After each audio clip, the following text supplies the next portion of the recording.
Alrighty. What is going on, folks? We are back.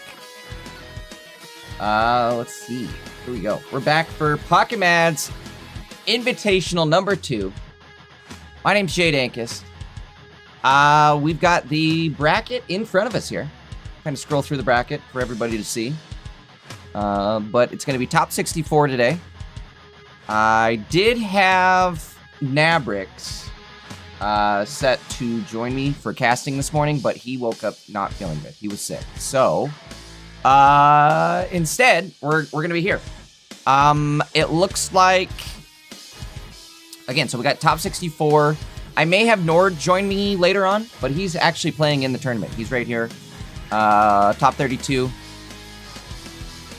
I think Mr. Hitstick is also here. We'll have to see. Who do we want to watch? Hitstick? I think I told him yesterday I'd watch him. Maybe we should. It's either Nord or Hitstick. Let's see. We'll go in-house first round. Actually, let's see. Hold on. Maybe we find something super, super interesting for first round, right? Because these are both kind of like not the most interesting of decks. And if I don't find something interesting now, they'll probably get knocked out, and then it's like, well, you should have taken the chance while you had it. Guzzlord, possibly. Harion's got a first round bye. Alolan J could be another fun one, but we watched a bunch of Alolan J yesterday. All right, Nanu it is. Nanu versus Pain Pekko. Nanu. Nanu.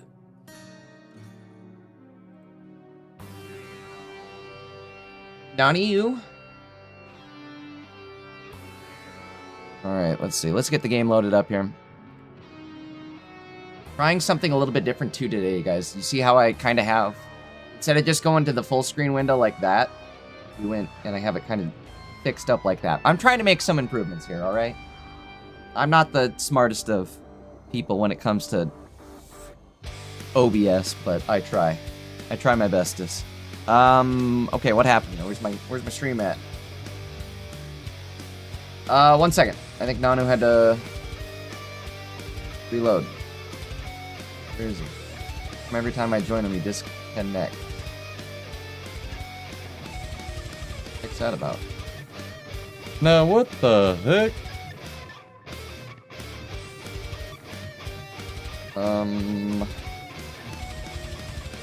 Alright, hold on. Hold up. Let me figure out what's going on. Give me a sec.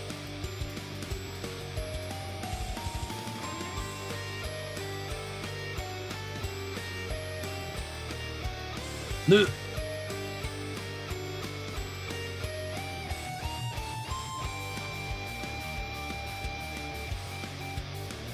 Okay, there he is. Let's try it one more time here. There we go. Now it looks like it's working.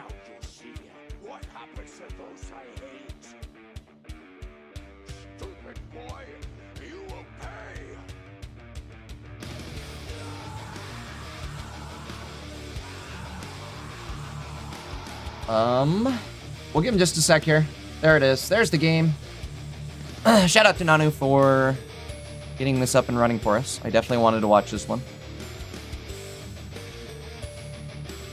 Best of luck as well.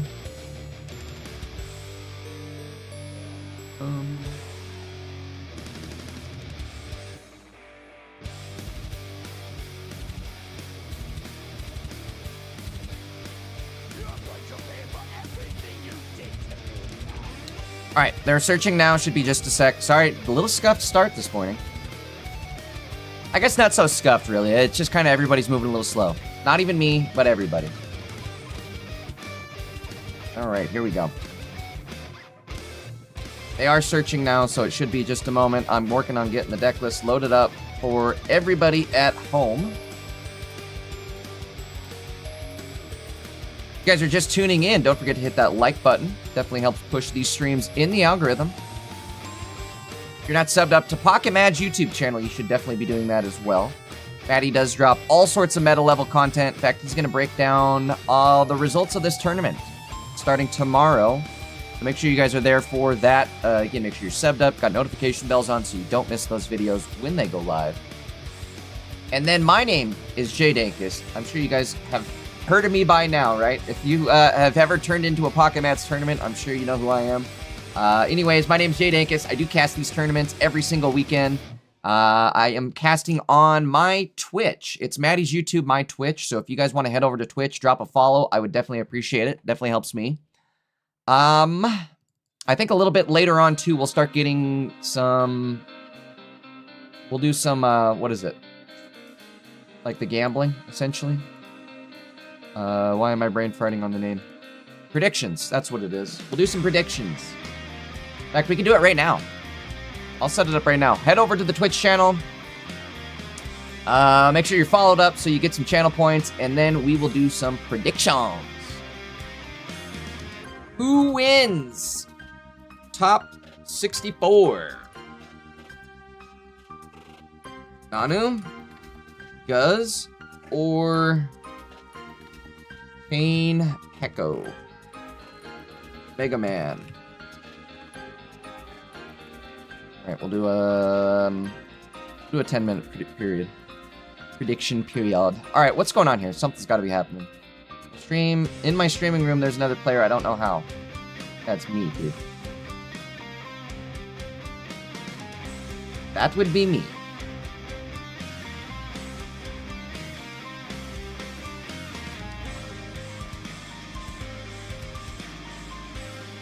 Brother.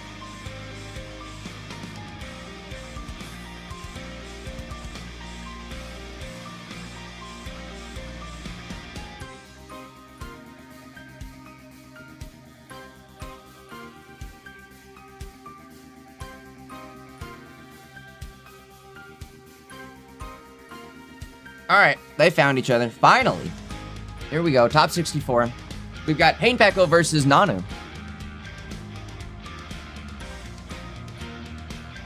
Nanu starting off with Guzzlord in the active, Indeedee in hand. He is going to throw the Indeedee down.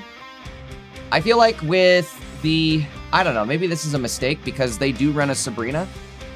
We'll see if that ends up being the case here. They could get Sabrina into Indeedee and kind of stall the whole operation. Sometimes I like to wait a little bit to drop my Indeedee setup, but this works.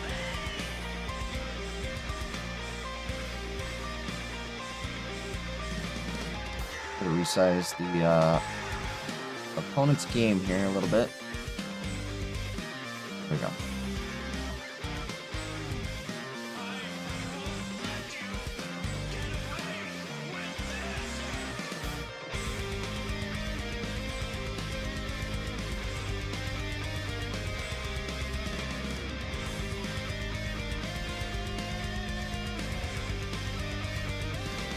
It's perfect now. Alrighty. Turn number 1, we do still have our Guz in the active. No Sabrina yet. Doesn't mean it couldn't happen the following turn. Down to 2 cards. They're going to go for the copycat. Kind of a crazy one, but I get it, right? They're trying to limit the amount of copycat potential that the opponent also has. Pain Pecco, their main draw engine is going to be a copycat, so definitely need it.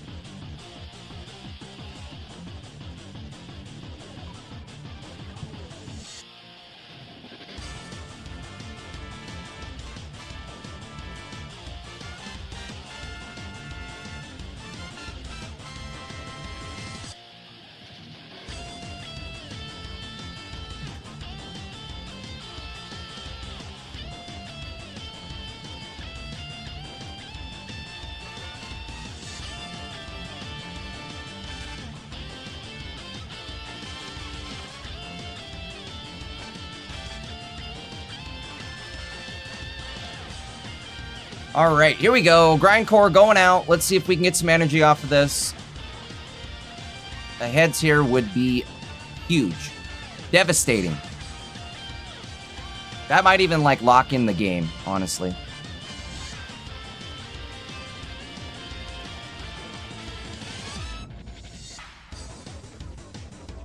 They do come out with Mega Man. However,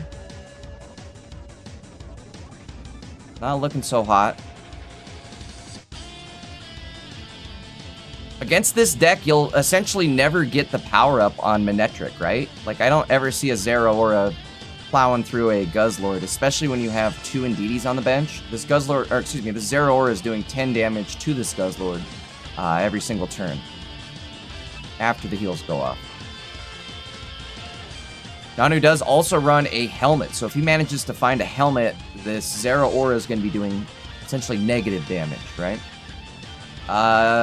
Pain Pecco did choose to attach to the Zeraora. Let's see if it pays off. It does not.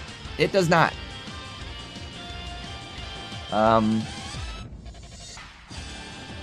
Energy just being completely sapped away from Pain Pecco. Doesn't have any energy on the active Zeraora to attack. Well, he has 1 energy, I'm sorry. But he needs 1 more to attack. He is now opting to just attach to the benched Manectric. I don't think there's going to be enough gas in the tank for this Manectric to get through 2 Guzzlords. That's going to be a tall order. They're going to heal it.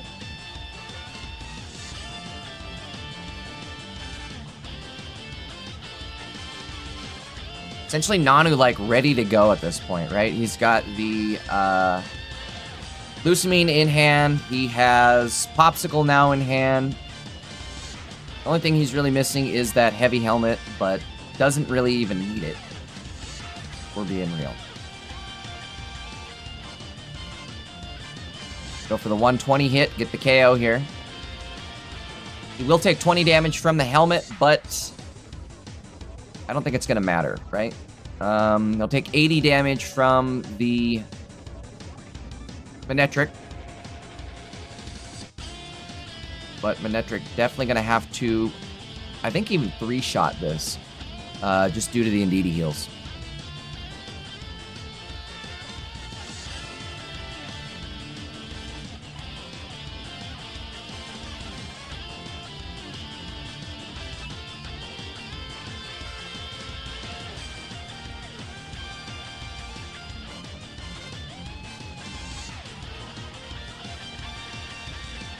Guys, if you guys are just tuning in, I did have a co-host signed up for today or set up for today. I was gonna have Nabrix on, but he woke up sick this morning, so unfortunately he is not gonna be here today.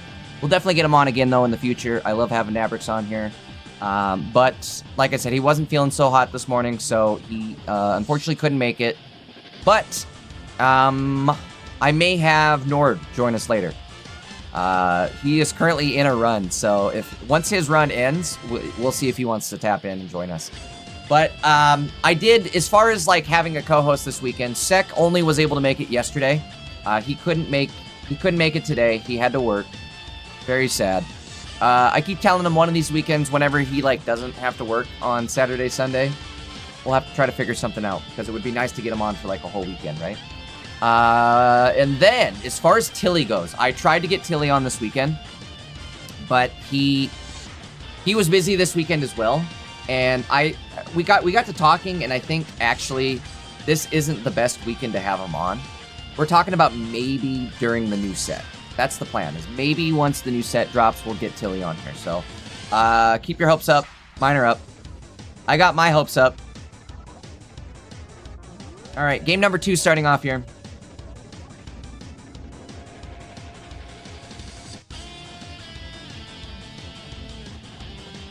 Wouldn't that be awesome, though? We get Tilly on with the new set? Ooh, that would be fun.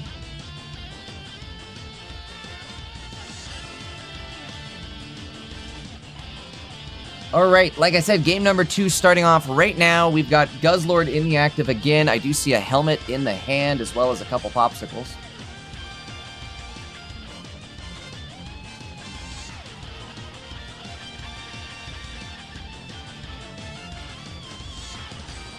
Opting to go for the copycat right now, which I think does actually make sense, right? I don't know why, but the sizing on this just changed. Apologies to everybody. Let me resize it.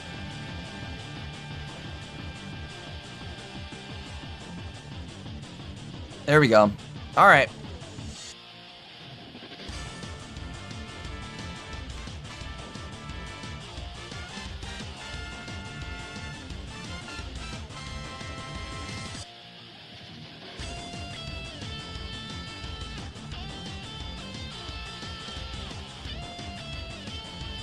And for Pain Pecco, unfortunately, all we get is an electric start, which isn't going to be great necessarily. Also opting to not even attack into the Guzzlord, because it's not worth doing 10 damage to do 10 damage to myself. That 10 damage just going to get healed off immediately anyways, right? So he's opting to not even attack, which, again, makes sense.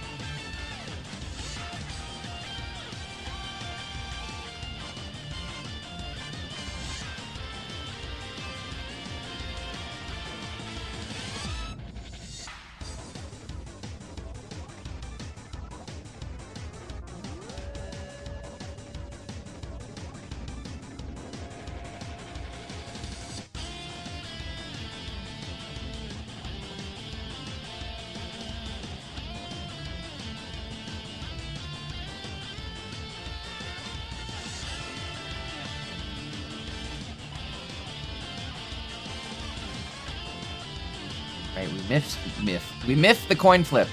We missed the coin flip. The Nectric coming out is going to do 60 damage total here.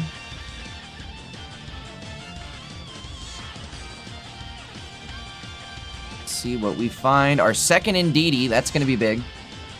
Now we have 2 Indeedees and a Popsicle. I think we're going to go back to full health here, and then potentially even steal energy. If we steal this 2 energy, it's game over, right? There's no coming back from that. Popsicle going out, because why not? Sure, why not? There it is. Keeping the Popsicle as well.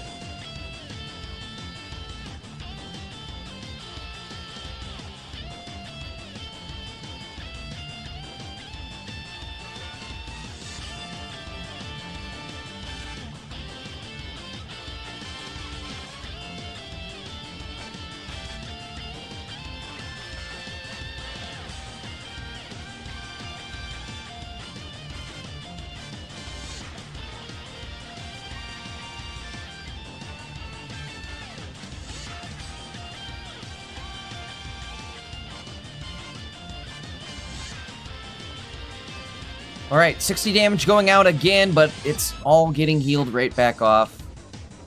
We now have Popsicle, PCL. Technically, it was 80 damage, right? Just due to the fact that they hit into a helmet. We have 2 PCLs in hand, in fact. We need it. I think you're probably okay to hold for a turn.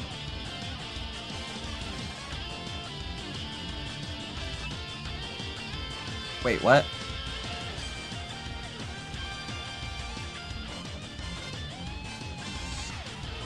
Actually, that's really smart. Not attacking. The math will be mathing, right? They're only going to do 60 damage, which means they're going to have to hit 3 times into this Guzzlord to KO it. If not more. Because again, I guess actually they're technically only doing 20 effective damage a turn. This way. So that does make sense. And then now that they're going to be at 120 energy, they just have to 2-shot it, right? 1, 2. Cyrus in hand. In fact, this is game over right here. Second helmet goes out. Heals go out.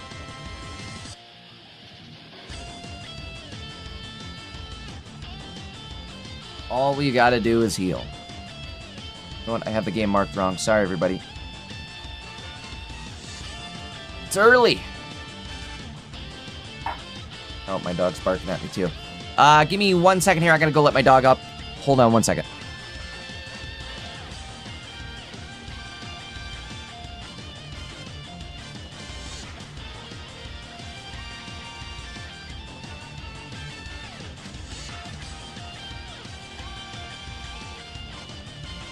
I am back.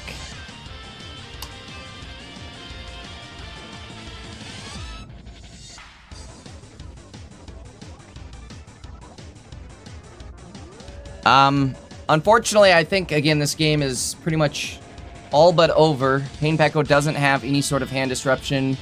Guzzlord sitting with 4 energy and Osiris in hand, so that will do it. Game number 2 going to Pain, or I'm sorry, going to Nano. Guzzlord is definitely a terror here, right? Like I was saying at the beginning of this match, Mega Manectric is pretty much never going to be in a position where they get the bonus energy. Like, they'll never have a prize point, essentially, right? They couldn't even get through 1 Guzzlord. So, again, there's really no way that they're ever going to see that prize point ramp to do more damage. And I think, that being the case, Guzzlord's so tanky that you'll never get through it. So, either way, grats to Nano. Moving on. Shout out to Pain Pecco. It's been a minute since I've seen him in a tournament, but shout out to both players. Nano moving on. Let's see who else we have here for our top 64 games, maybe? We might be moving into top 32 right now. I do have a game I kind of want to watch, but at the same time, I don't. I wanted to watch this one right here with Melmetal and Charizard, but the problem is Melmetal is definitely just going to lose to Charizard. Like, that's just how it's going to go, right? Let's not beat around that bush. Let's scroll on down here, see what else we have. Well, one moment. Arion. Why don't we do this? We'll go to Pam, Nardo, and Chocolate, and then we'll follow that line with Arion. Let's do that. Give me a sec.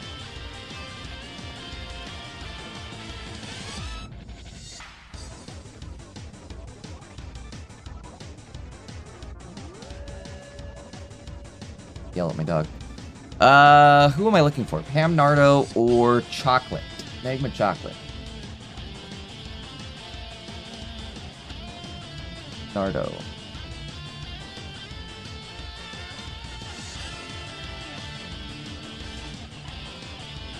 Tons of names in Discord right now. Love to see it.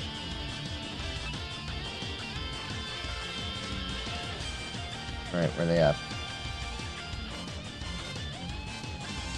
Where are they at? There they are.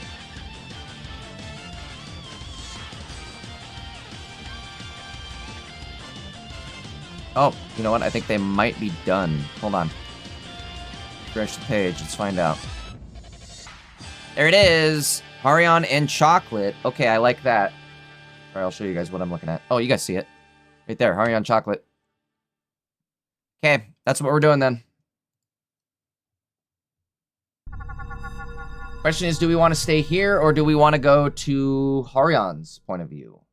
Harion is running, again, the Mega Kang deck. That was kind of cool yesterday to see. I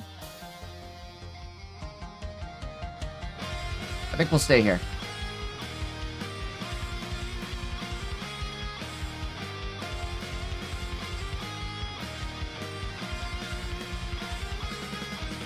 I think we'll stay here.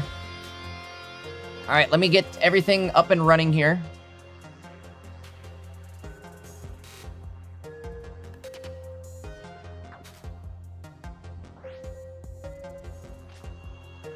Just a sec. Your top 32 match.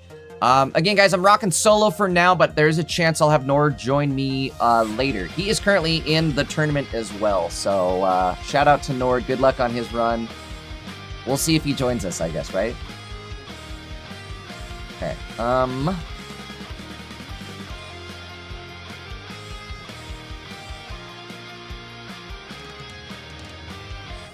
Perfect. They said 2 minutes. They need 2 minutes to get up and running. I do too. So, and that was about a minute ago.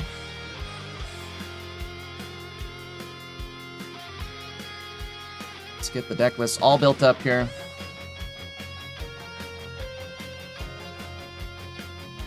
Grab my dog. Come here. As soon as the tournament starts, my dogs love to bug me. Say hi. Yep, say hi to everybody. You're on camera. See? Right here. You're on camera. Yep, right there. Say hi to everybody. Yeah, I don't need kisses, but say hi. Alright, we're gonna put you on your dog bed.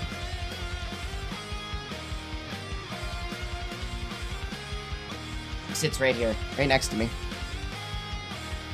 Okay, let's do it. We're getting locked in.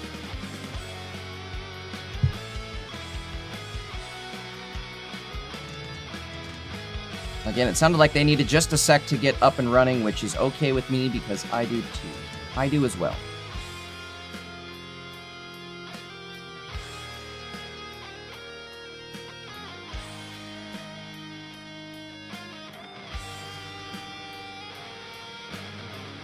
Hopefully I have these right.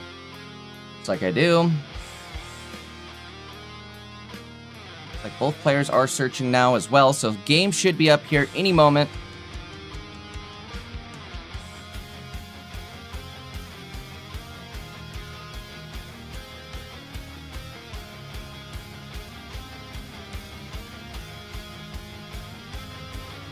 Oops. Whoopsies.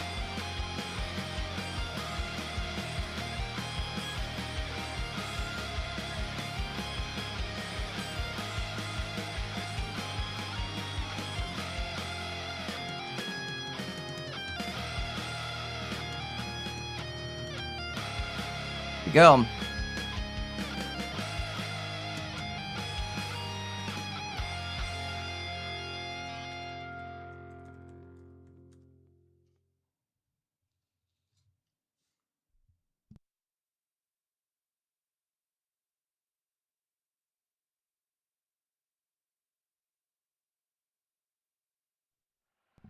All right. They should be starting up any moment here. Guys, if you're not over on the Twitch side of things, we're going to start running some predictions. So, guys, make sure you head on over there. Who wins top 32? It's going to be Harion with Mega King. It's going to be Chocolate with Sui Bats.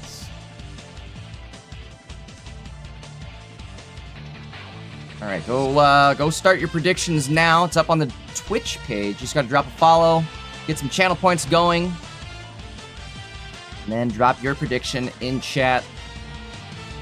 We do a little gambling on Sundays. Sometimes we do a little gambling. All right, though, we're locked into our game. Again, this is going to be Harion versus Magma Chocolate. It's our top 32 of the Pocket Mads Invitational number 2.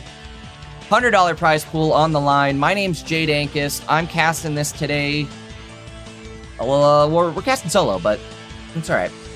No big. We had a few people lined up, but unfortunately, Nabrix was out sick this morning, and Sec couldn't make Sunday. Hopefully, going forward, we might get Tilly. That's the plan. I'm trying to get Tilly on here. I know you guys want it. I want it. We'll see if we can make it happen. But let's lock in for top 32 here. Chocolate starting with Frigibacks in the active. Frigibacks on the bench. Candy in hand as well as the Professor. Chen Pao also on the bench. Harion starting with Kang in the active. I don't know if that's necessarily what he wanted to do, but it's what we got. Does put the heavy helmet on, so if he does have to Ilima out of there, he's going to lose that helmet. He already find one of our back setups. That's crazy.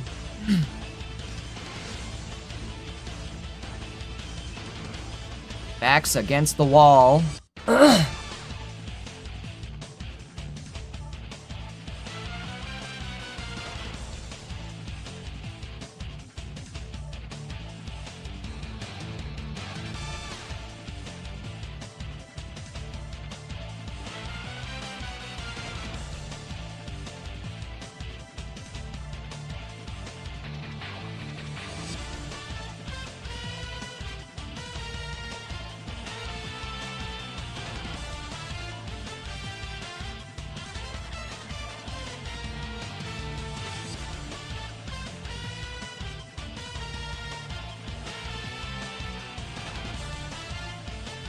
Going through the match list for Harion, he has beat, technically he's undefeated is what I'm trying to say.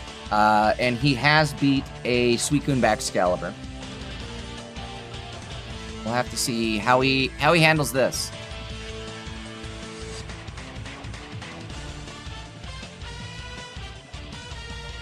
As of now, he's about to get hit for 130 in the active. This could be bad. Or, I'm sorry, 110 in the active.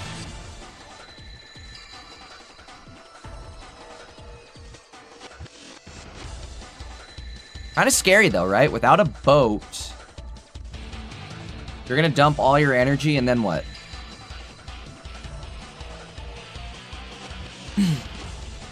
Going for it. Uh-oh, 10% battery. We better go for it quick. Cape going out in the active. Gonna be a decent copycat here. This will be a 5-card turnaround.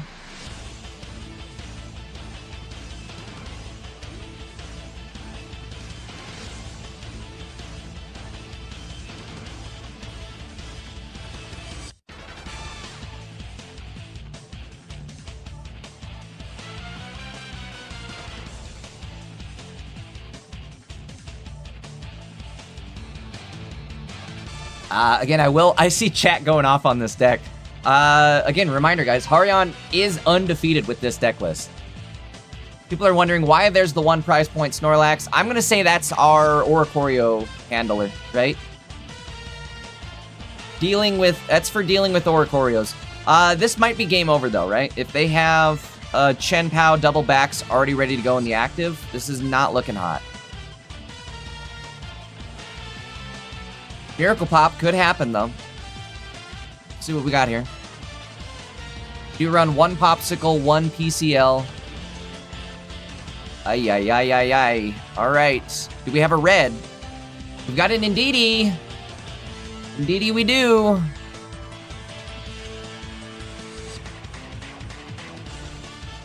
A double Indeedee. Red right here would be disgusting.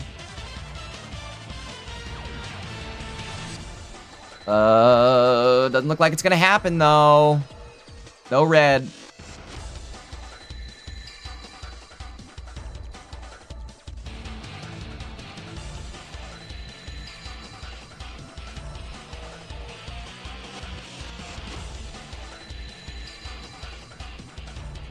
Ooh, they do get their Guzma.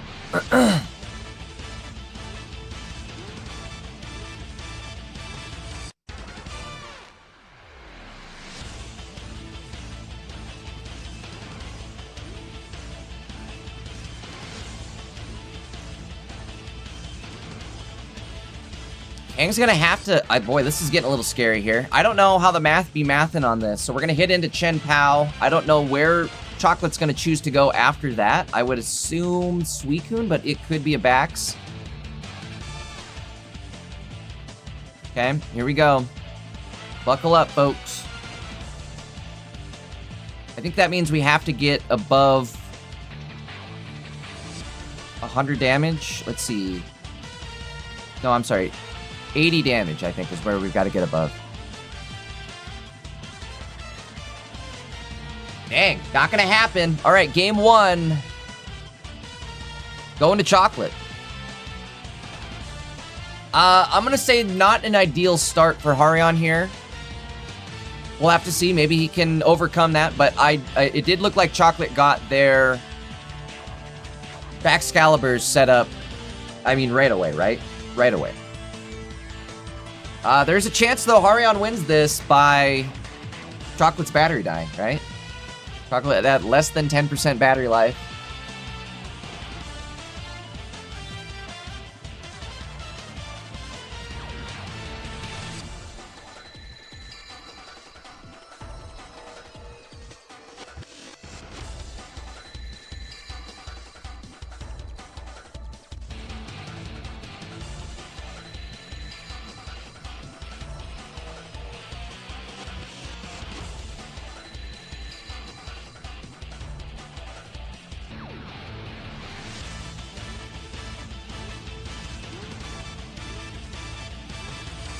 All right, here we go. Tina in the active.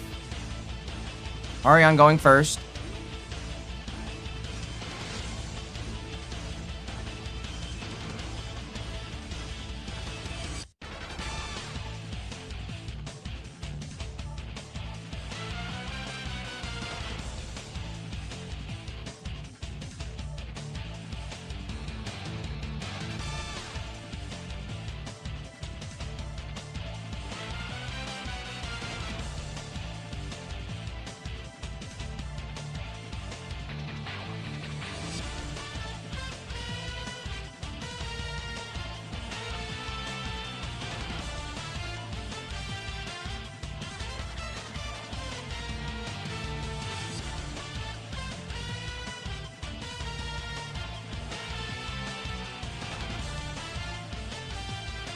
Right, we are waiting for a turn here. I guess really all we can do is drop a cape and copycat.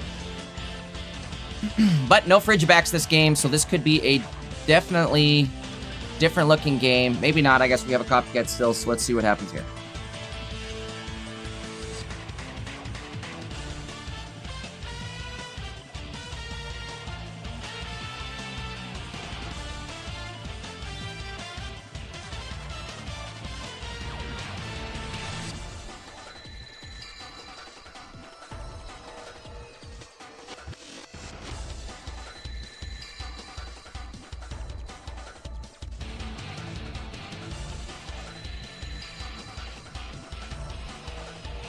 All right, I'm lagging. Am I lagging? There we go.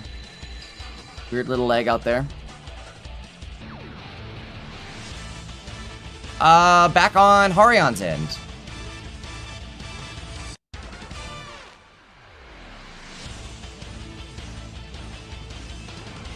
We can build Tina. I think just attached to Kang.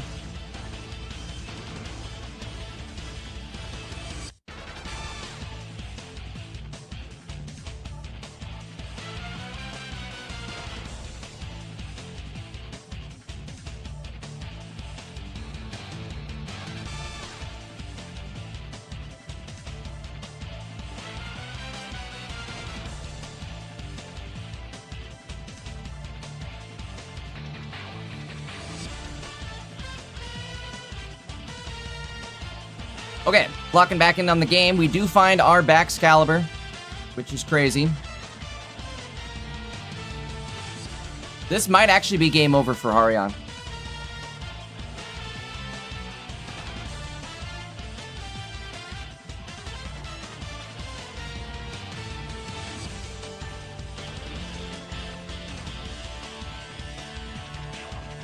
Maybe not though. Hold on. Let's think how he's gonna do this. So he didn't attach to Kang. Kang is on the board, but we could always Illima it out of here. I wonder. Let's take a look here at Illima.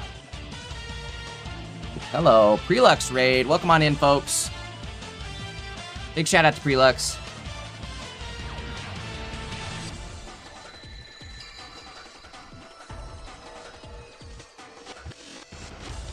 you guys are just tuning in, we are watching a top 32 match between Harion and Chocolate. Harion is currently undefeated with this Mega Kang deck. Kind of a strange variant, but it's working for him.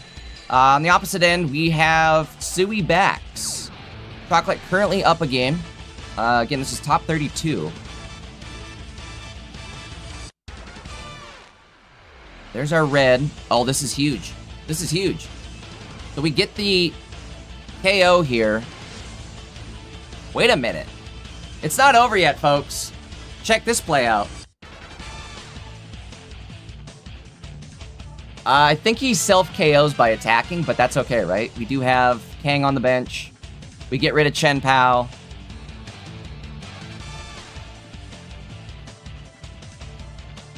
The most damage they're going to be doing now is 60 damage. Is that right? Nothing on the bench. We do have Illima too, so like we can tank some hits and then Illima ourselves out of here. Chocolate doesn't. This is actually big right here. This is big.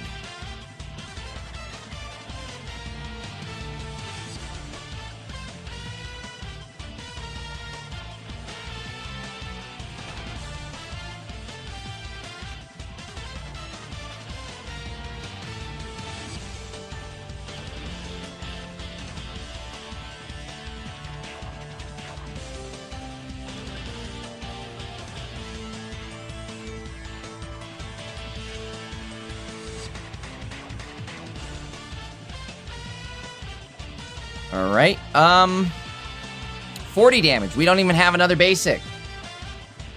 Momentum quickly shifting here for Harion.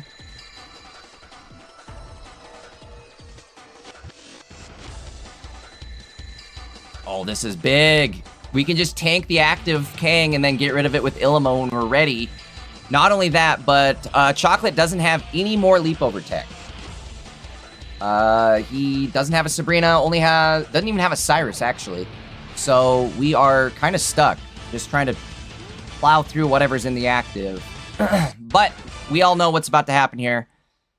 Illima likely coming out this turn. Maybe a heal.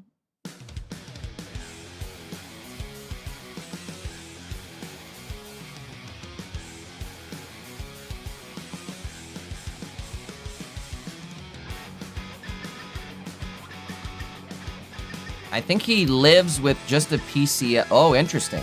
Interesting. Hold on. Interesting. Do we maybe have two Illimas already in hand? Is he going in with the other Lax? He is. So he's going in with the other Snorlax tank. That means Harion does have his second Illima in hand. Bro, I love this deck. This is so cool.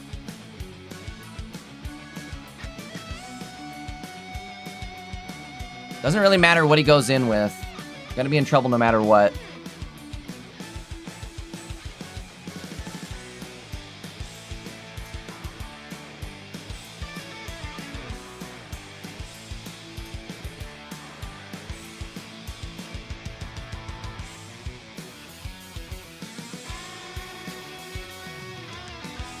Second Illima.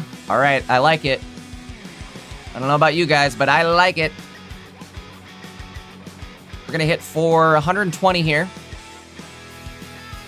80 on the first round, 40 on the second. If Harion has Cyrus here, we're going to game 3.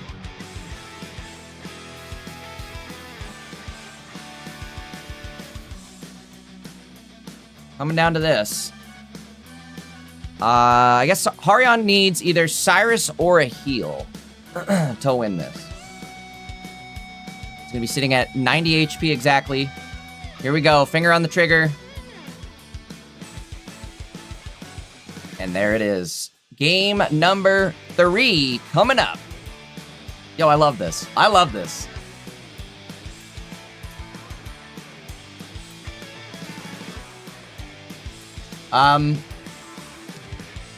So we did run a prediction on Twitch. Somebody bet 10,000 points on Sui Bax. They might be out some points here. They might end up being out some points here. We'll have to see. Just a reminder, guys, we are going to start running predictions on Twitch. So if you guys aren't followed up over on the Twitch side of things, make sure to head over to the Twitch channel, drop a follow, start accumulating some channel points, and then we're going to bet next game, right? Do a little gambling. All right. Starting off game number 3 here between Harion and Chocolate. Chocolate starting with Chen. Once again, bro has had Chen every single game. We've got Fridge, and not a bad start here, though, for Chocolate, right? We've got Fridge, Pokeball, Professor. However, we do have the same start here from Harion as well.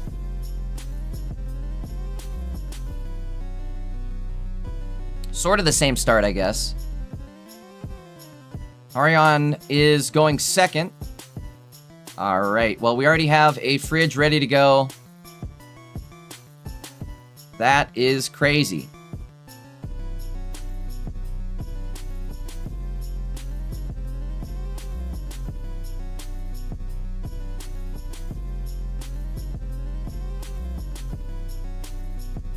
I do think Harion is better off going first, the way the energy works, but we'll see how this all plays out. Gonna do the same thing. Kang on the bench. Tina is gonna bellow. We did attach to Kang on the bench. Very interesting there. That's our second Fridge. This is how Chocolate wins this, I believe, is 2 Fridges. Although he is hesitant to drop it. Never mind. There it is. Cape going down. This is going to be a fat copycat.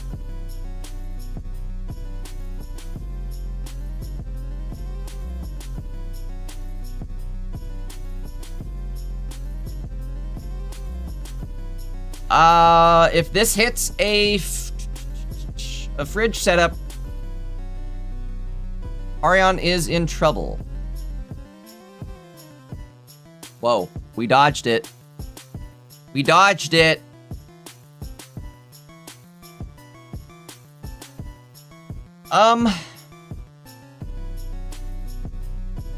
I guess it doesn't matter that we dodge it this turn, because he wasn't going to attack with the 3 energy Diving Icicle attack this turn anyways. But this could be not good. There's the boat. I'm wondering, they might be going in for Suicune instead then. Looks like they are. All right, card draw on the active here.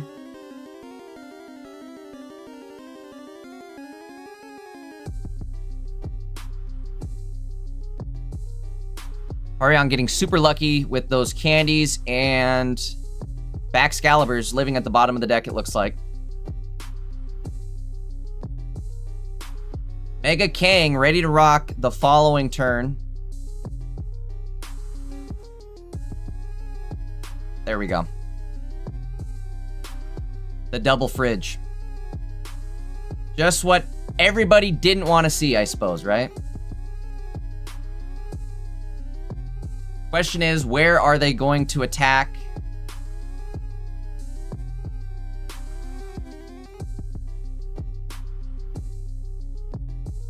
I guess more than likely just attack with Suicune right there on the active with Tina. I forget that they didn't have the energy to retreat off Suicune and set up Chien-Pao this turn, but Chien-Pao is going to start dropping bombs the following turn.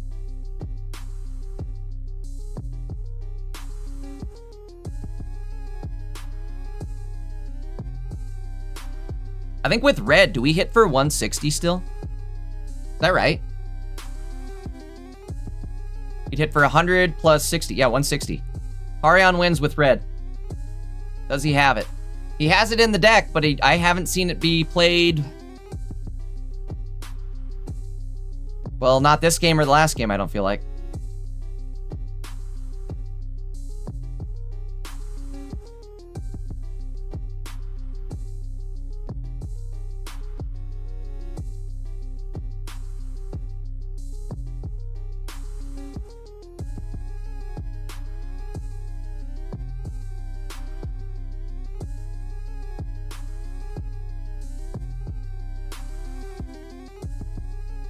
PCL.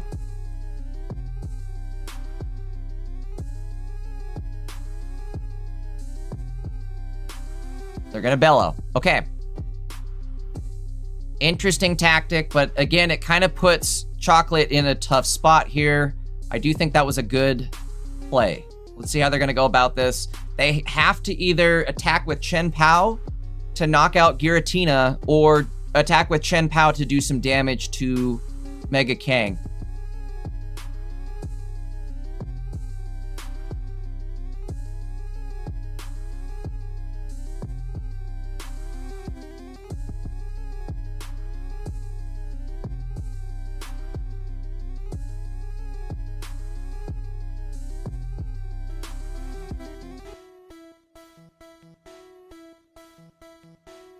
All right, Chocolate, thinking about this one.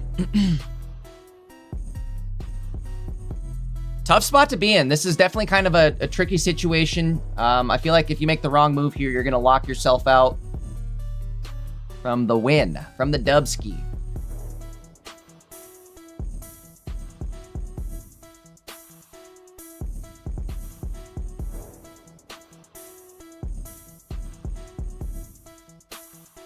Gameplay quality dropping just a little bit. Sorry, let me wipe that off.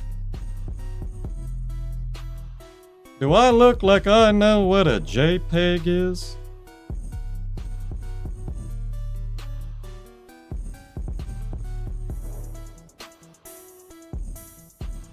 If you ask me, I think I just retreat Tina and go in with Kang. Is that the move? I don't know how to play this deck. Harion obviously knows how to play it. I don't know what I'm doing here. Again, if Harion has a red, Suicune gets one shot.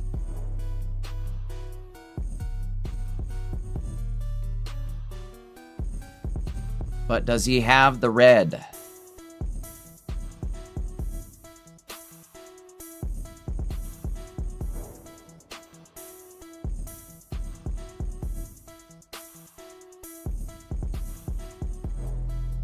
Energy going on Tina. What does that mean? Oh my lord, oh my lord, oh my lord. This is it. Do or die. Moment of truth. Indeedee comes out. This could be big. So we heal up Tina. We have the starting planes as well. Uh-oh. Wait a minute. Rut-row Reggie. 5 seconds left. We're going to attack. Let's leave Suicune at 50 HP.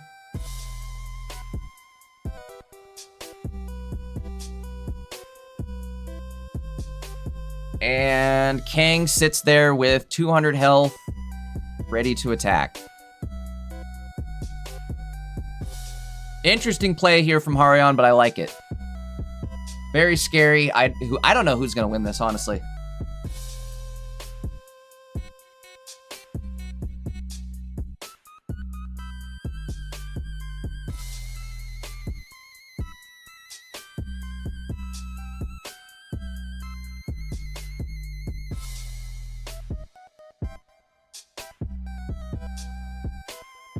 Going in with Bax.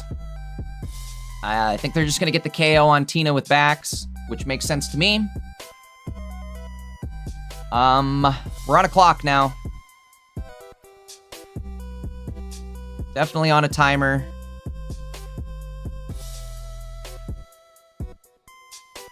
Now Indeedee could be a bad thing, right? Now Indeedee's kind of not great to have on the field.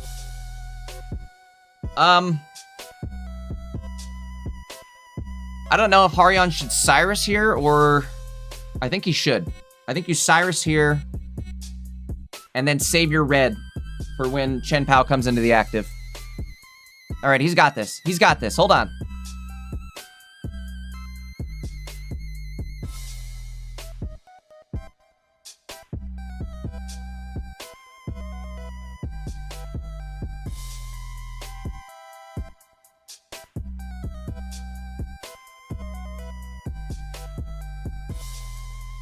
Another thing Harion can take advantage of here is the fact that Indeedee can also attack, right? And the opponent is starting to put a bunch of energy on the field, so we could potentially hit for 150 and snipe out one of these Bax Calibers. Cyrus is gonna happen. Okay, so the play does happen here. I think this is how it needed to go, right? We're gonna hit once, and then something else has to take some damage.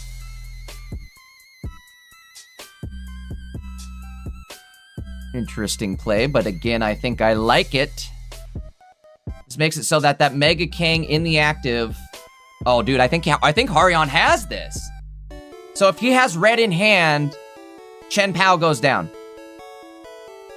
And Baxcalibur can't snipe the bench, right? Coming down to this.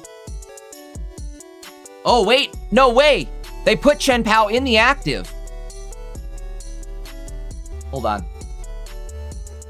Hold on. Hold the phone. Wait a minute.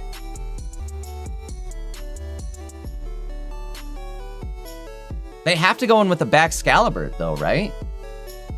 Am I wrong? I think they have to go in with Bax. Just so that... If Harion does have red, they don't get one shot. Because Chen Pao's getting one shot, Suicune's getting one shot, Baxcalibur's the only thing not getting one shot.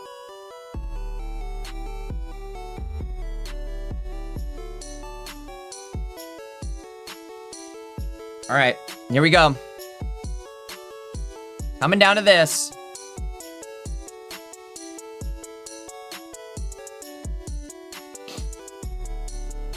$90 damage on the active Kang. There is a Guzma. We have to heal and double heal.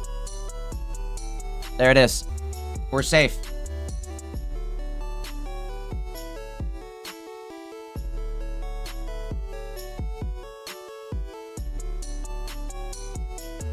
Second energy going on Mega Kang, I would imagine. Yep. So now we have an Ilima in hand. Again, I think Harion may have this the following turn. The only thing Chocolate can do is retreat back into the other Baxcalibur.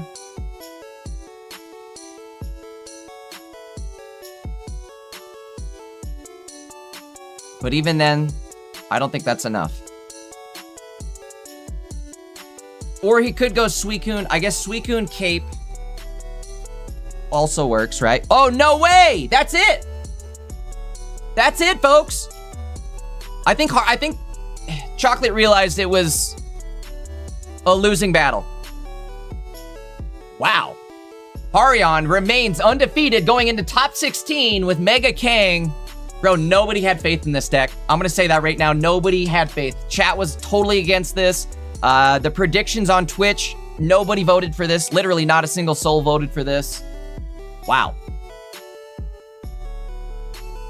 What a game.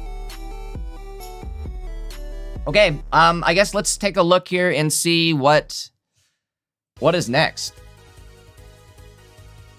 Let's do this.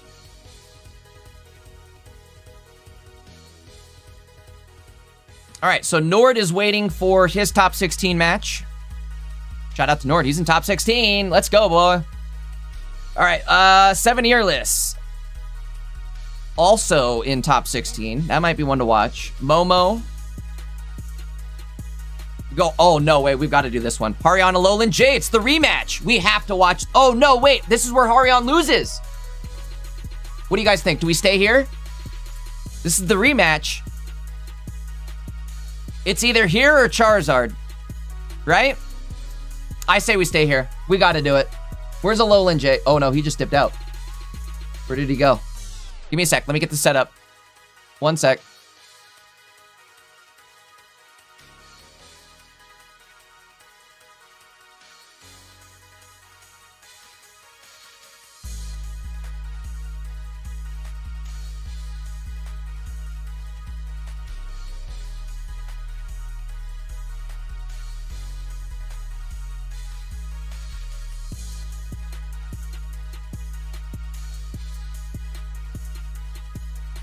I guess Harion is streaming. Should we watch from his POV?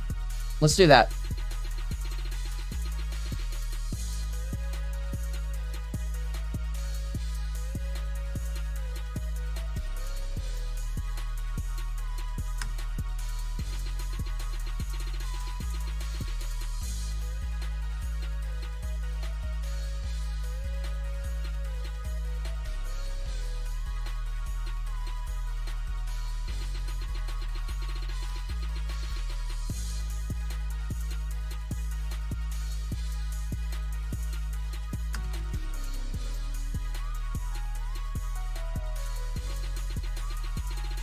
I'm gonna get these guys set up right now.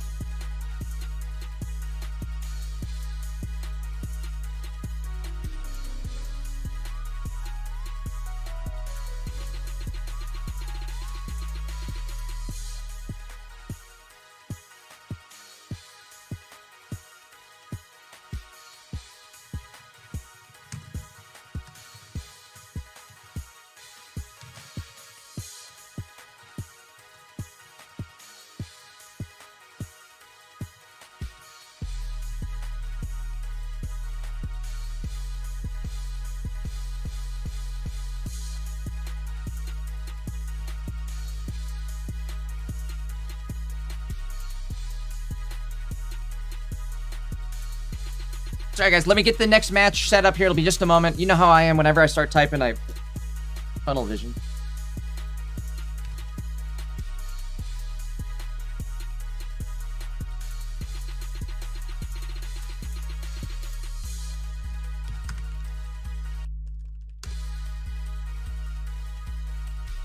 Okay, we're gonna go from Lowland J's POV.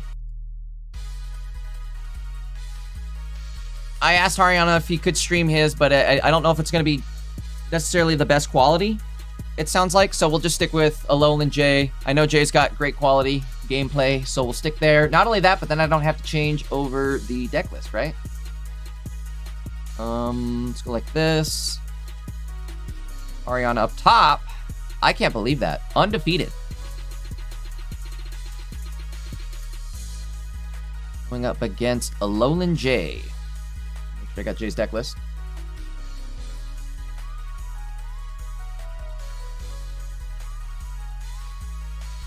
Looks like the players are now searching. Looks like they did find each other as well. Let's get this on the screen. You know what I mean. Our top 16 match between Haryan and a Lowland J. Let me get that name fixed over. There it is. All right, this is a rematch, technically, between these two players. I made them do kind of like a... what is it? Like a just for funsies bout yesterday to end Swiss rounds.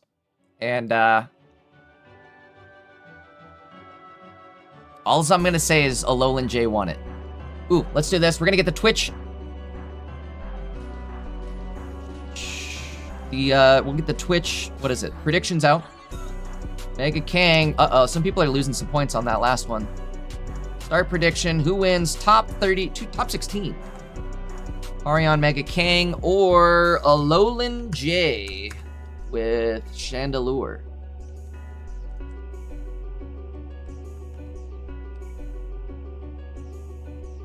All right. Guys, go drop your predictions right now over on the Twitch side of things. Again, all you got to do is drop a follow and then spend your free channel points on predictions.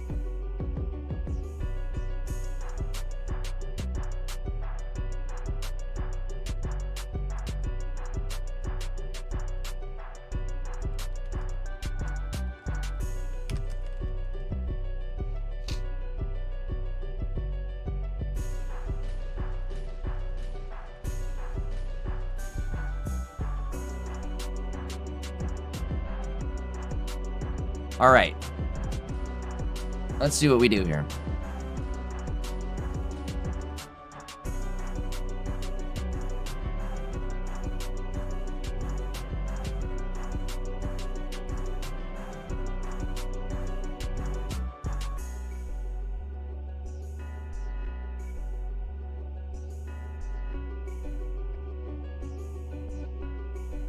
The problem with this Lampent deck is, or the Chandelure deck is, it hits like a truck, and you have to get through the Meowth wall to even get there. This is just not a great spot for Haryan, I feel like. This was definitely a rough matchup for him yesterday as well. Opponent JP, or Lowland J, excuse me, could just go in right now, right? Or Mars. Mars could also mess up their game. I don't know if they had an Ilima in hand to try to get that Snorlax out of the way for the following turn, but if they did, it's now gone. Lowland J just taking his time. Meowth in the active there. You've got to get through that Meowth. And I would say Kang doesn't necessarily like Meowth, right? considering a Meowth can block both the Kang hits. That is the best feeling, by the way. That's what I've been playing this season in Ranked, is Meowth. And when you run into a Kang and you block both the hits in one turn, oh! Top tier feeling. Right. On the opposite end of the field, though, things are not looking great. Alolan J just stacking up here. Stack it up, stack it up, stack it up. There's the Poncho.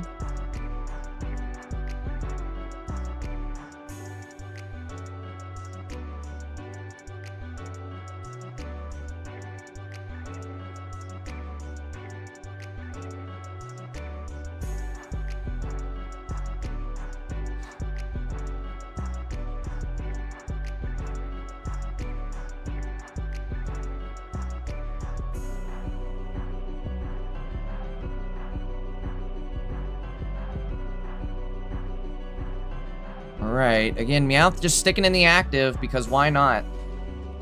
Because it can.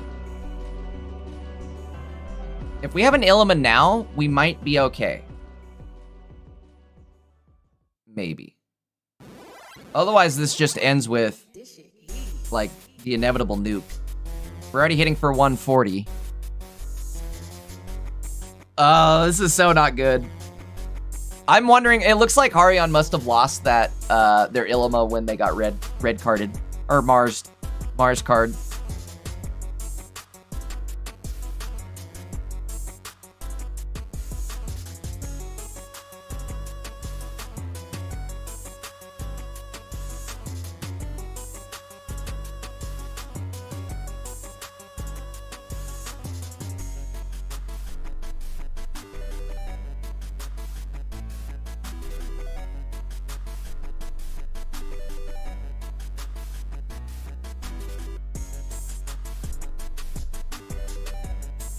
Again, this Chandelure is just in such a good spot, especially for this matchup. You have Meowth in the active drawing cards, or you have Meloetta drawing cards. But either way, you're able to like sit there on the bench and just build up. At this point, the Chandelure is going to be able to one-shot. Not only that, but you can't even one-shot the Chandelure, right? It's a one prize pointer, and it's a one prize pointer too. So you're going to have to go through 3 things to win against this deck. Chandelure definitely a crazy combination. We're gonna one-shot the Snorlax in the active, and then it doesn't matter, right? Because now we one-shot everything else as well.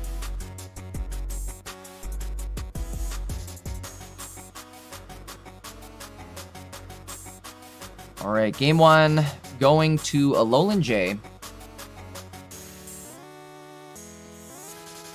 One sec, we'll get the gameplay back on the screen here in just a moment.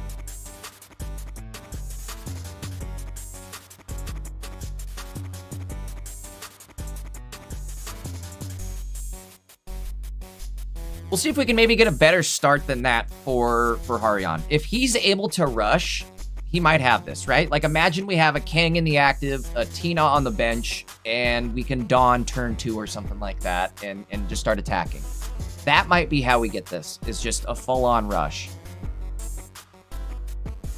But otherwise, if you just sit there on the bench, we saw what happened right there, right? Like, Chandelure is just going to eventually turn into a ticking time bomb that turns into a nuke.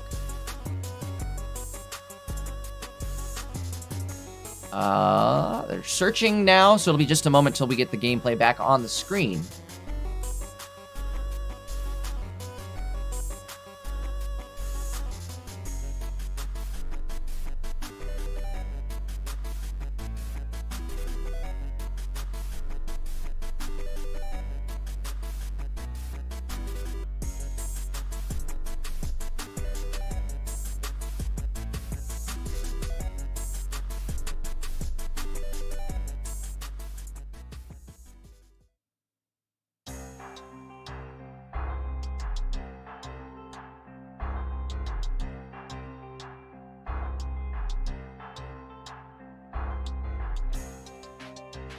Here's what the, hold on one sec, guys.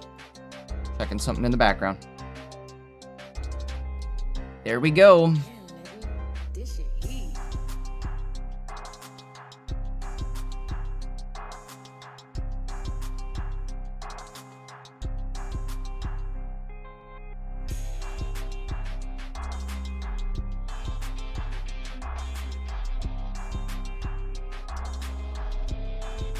All right, Litwick in the active. Okay, so this could be how we get him, right? Kind of like I was just saying. This is how we get him. We have Kang in the active, Tina on the bench. All right, we got ourselves a game, folks. Hold on, it's not over yet. It's not over yet.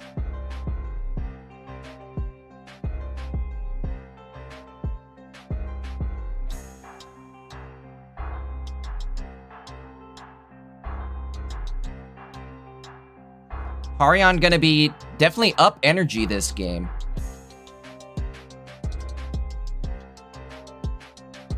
If he has Dawn in hand, next turn's gonna be really good.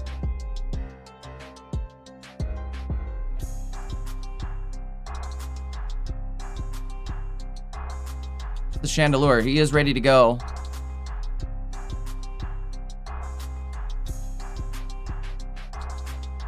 Okay, so if we hit through this Meowth, Harion is looking real good. I guess actually we have to Dawn too. Dawn and then hit through the Meowth.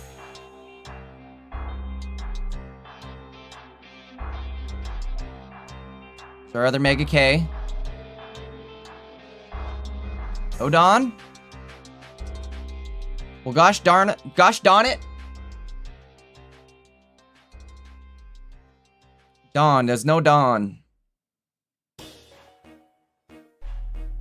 Red in hand, that's not good. There's Mars as well. Our Chandelure ready to rock. Really is going to come down to getting through Meowth. I don't even know. If you do get through Meowth, Chandelure's ready to go. Things aren't good. Things are not good. And it's blocked. That was the one that needed to hit. And it's a double block. Ouch. All right. Well, that might seal the deal right there, folks.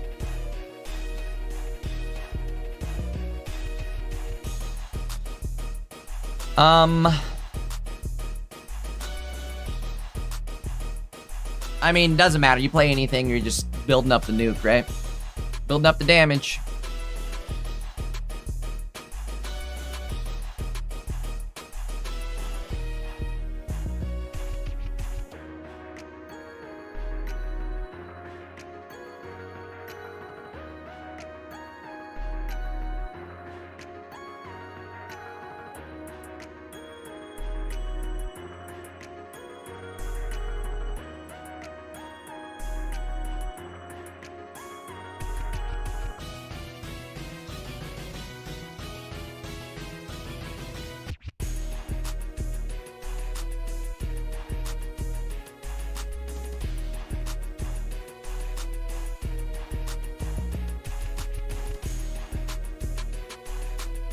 All right, finally get through Meowth.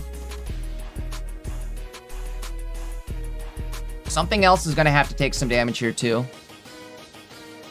As long as we don't get one shot, maybe? I don't know. I still think it's over.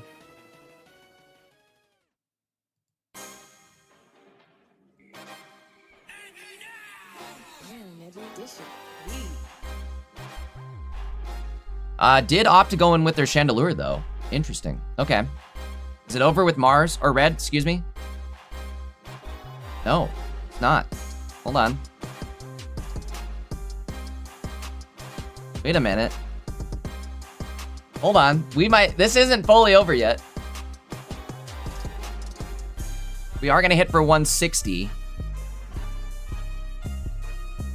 An Illima in hand would be good? Question mark? Or even a heal, actually. Hold on, even a heal. As long as they don't find their... They have 5 cards left. If they don't find their other Chandelure, Kang might actually take this.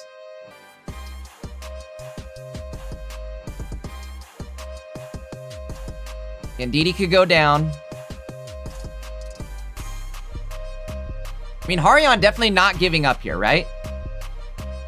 Interesting choice. I think we're gonna retreat and go for a Tina hit.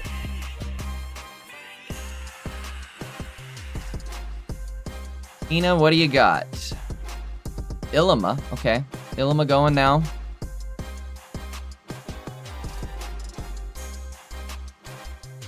We drop one more card. Imagine he has another basic in hand. We drop down to 1. All right. Coming down to this. Do they top deck it? Arion might actually have this, folks. Hold on. We might be going to game 3. Hold on. Hands in the air, folks. If you guys ever wanted Kang to win a game, this is it. Uh-oh. Sabrina, I think, is going to be not good.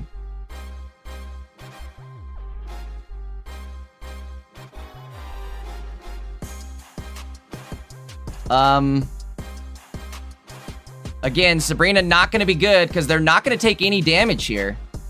Uh-oh. That's game over. That's game over.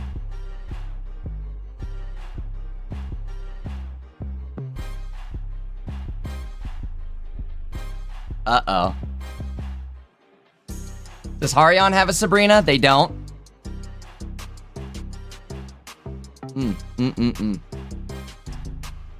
Close. It was a close game.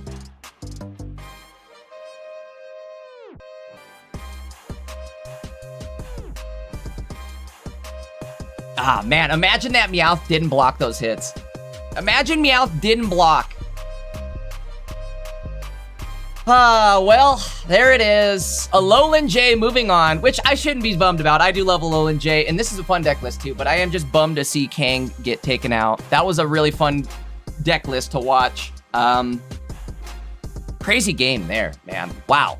Harion almost had that sliver of a chance. The game just couldn't give it to him, right? Didn't give him the Meowth flips, didn't give him the Dawn. Couldn't catch a break there. What a game, though, between Harion and Alolan J.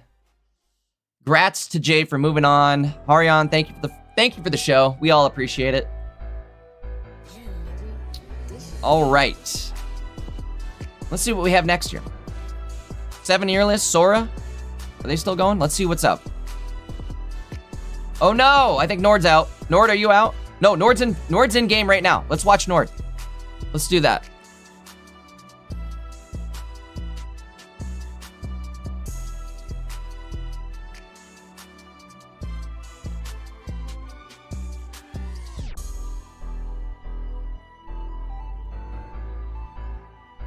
All right, Nord is, I guess if he wins or loses this, he may be joining me on the cast, right? If he loses, he's joining us. If he wins, I mean, that's the goal, right? Is we want him to win.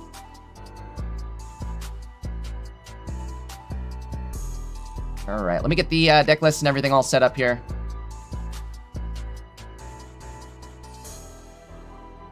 Ooh, it's 1-1. Whoever wins this game wins it all.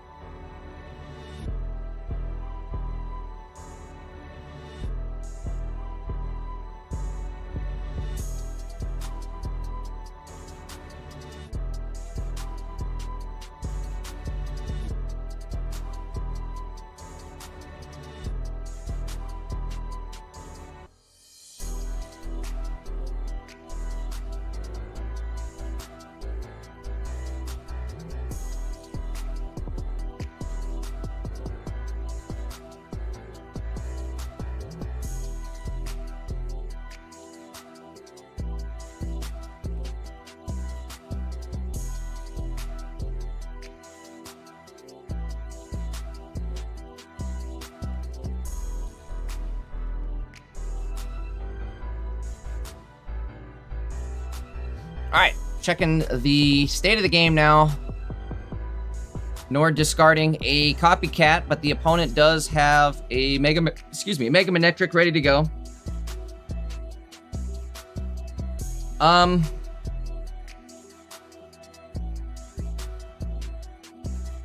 Interesting. I guess not totally out of realm here. They'll just evolve and retreat. But that also means they're not attaching any energy to Zeraora. Interesting. I wonder how they're going to play this. Because if they attach to Zeraora, Manectric doesn't have any energy for the following turn. But if they don't attach to Zeraora, Zera goes down regardless. Cyrus is in hand. All we need now is a Greninja, and we'll be sitting good. 8 cards left, so it's a 1 in 4 chance. Maybe a little bit more, depending on if Nord has any sort of Professor Copycat scenario set up. Helmet does go down, though, on Manectric, which means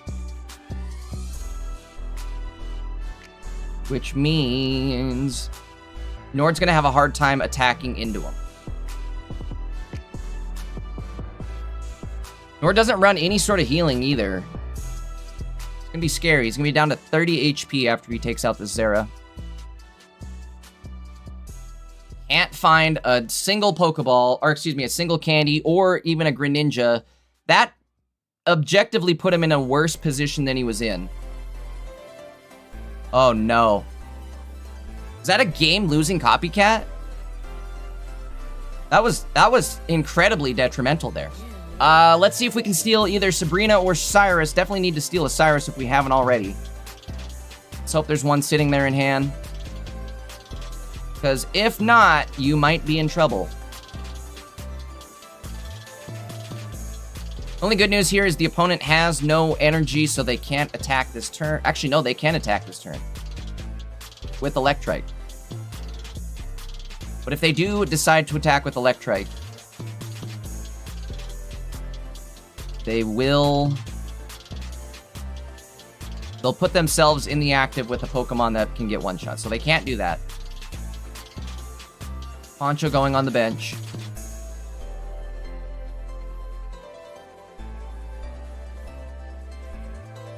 I was gonna say, if this hits, that could actually be big, and it did hit. Nord definitely needs, all he needs is a frog. No, wait, I'm sorry. Oh no, this is terrible. Again, that last copycat was terrible for him in the sense that it got rid of his Greninja. Ay, ay, ay, ay, ay. How do we do this? Nord has to attack the active. Hope that there's no Cyrus, which it's a 1 in 3 chance it looks like.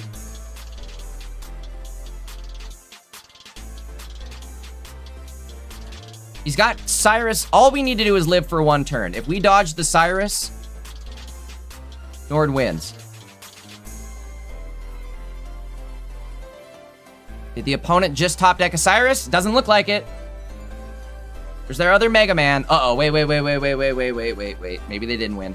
Maybe they didn't just win this. Never mind. Game over.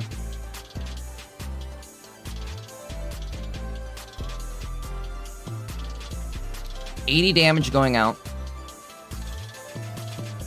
Well, hold on. Maybe it's not over totally, right?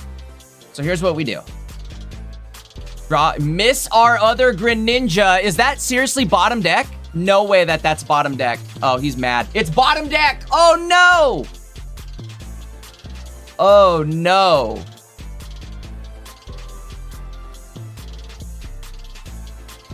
So why not just attack with Darkrai, lose the Darkrai? Oh, boy. It comes down to this, though. Again, they have to have Cyrus, right? Have to have it. Wow. Killed by a copycat. That is insane.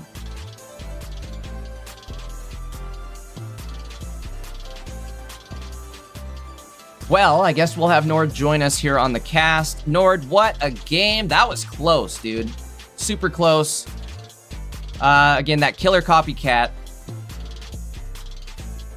That's a copycat that I'd throw.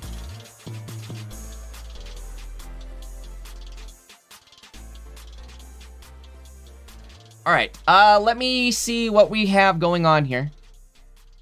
Let's see what we got for matches, and then I'm going to definitely get Nord in on the cast with me here. In fact, I think he's just in the channel. I have to get my headset set up, though, is my problem. So let me talk to Nord about that real quickly.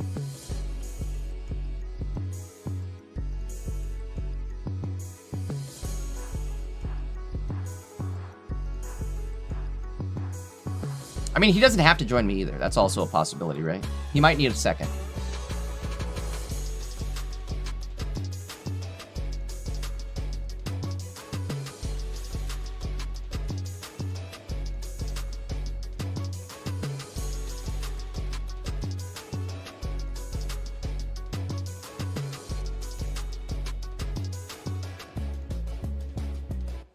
Right.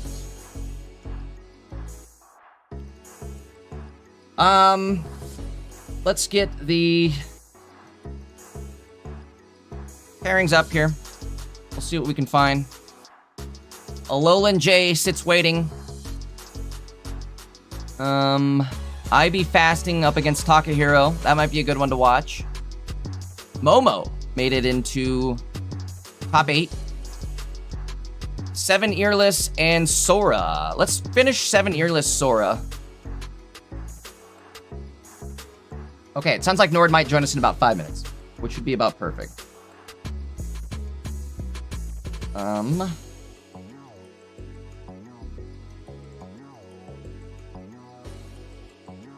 Got it.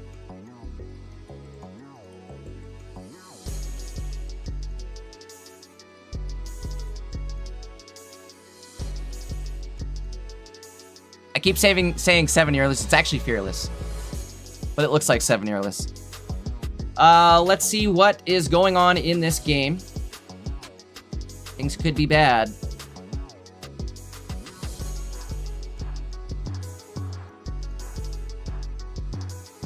I am not sure what their tough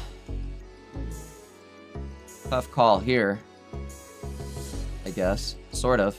That's what I'm doing. What's happened to my music?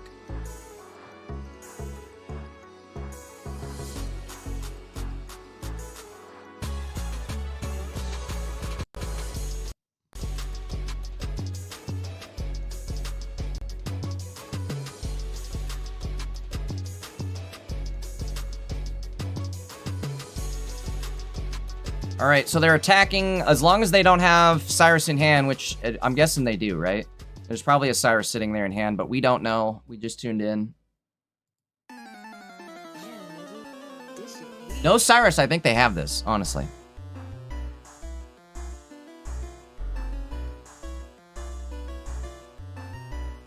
But what are the chances of no Cyrus?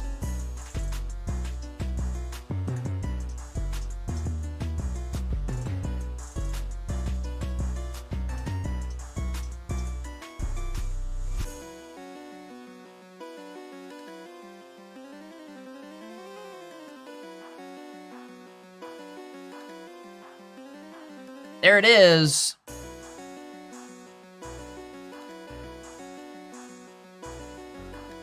All right. Congrats to Sora. They'll be moving into top... I think they're top 16. No, top 8 now. They are in top 8 as well.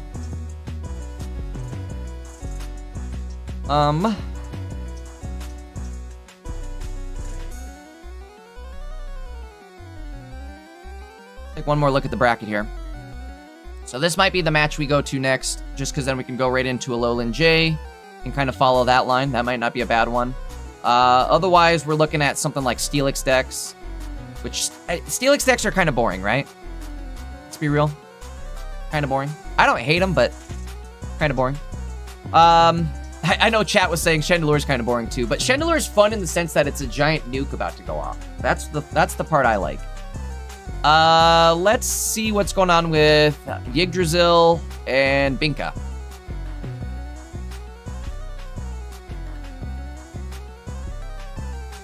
Give me just a sec.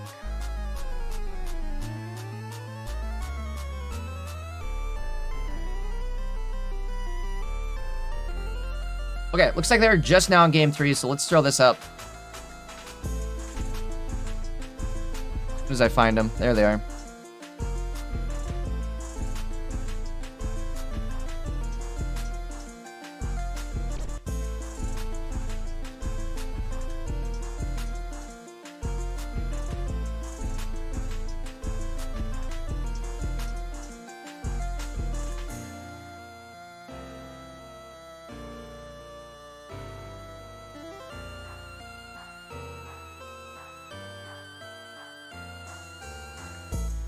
Sorry, give me a sec, guys. There it is. Just trying to get the stream loaded up.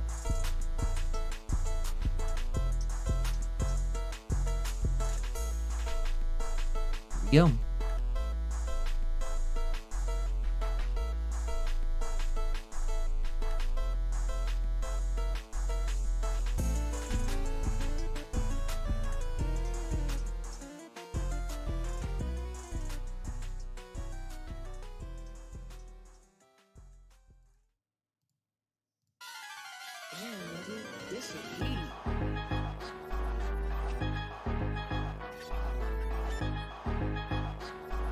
All right, here we go.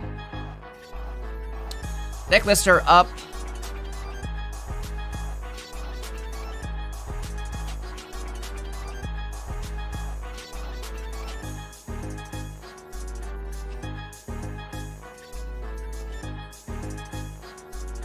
Hope I'm spelling this right. Yidrizzle. Yidrizzle.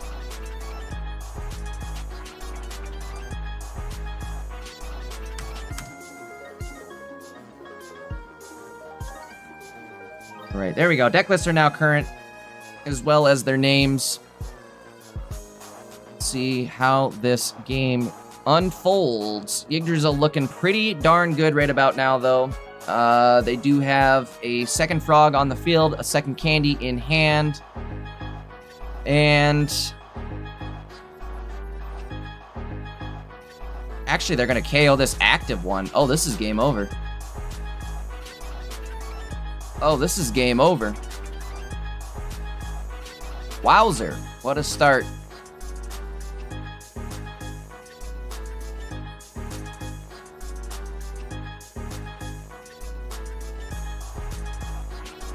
They are also Chingling locked. Not that it necessarily matters here, but they aren't going to be playing any items.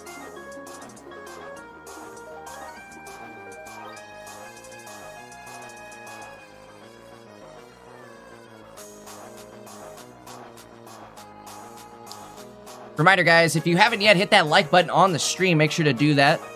We are going to be doing some predictions. We're going to be doing a little bit of gambling over on the Twitch side of things. So if you guys haven't yet headed over to the Twitch channel, we are streaming this on Maddie's YouTube, my Twitch. Head on over to the Twitch channel, drop a follow. We are going to be doing some predictions here.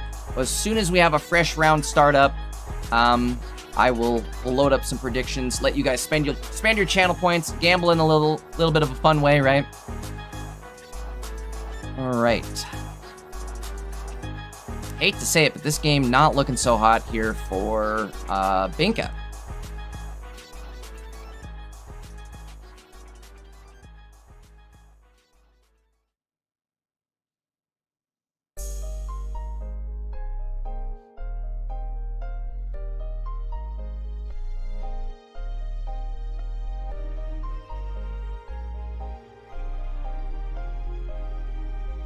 Gonna come down to whether or not they find the evolution first off, and then even if they do find it, I mean, things aren't looking great.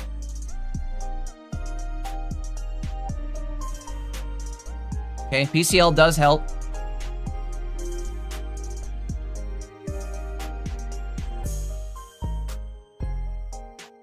So now kind of on Yggdrasil's end, he's kind of in some trouble here, I feel like. Maybe not. Maybe we just go in with our Greninja. We get our free retreat.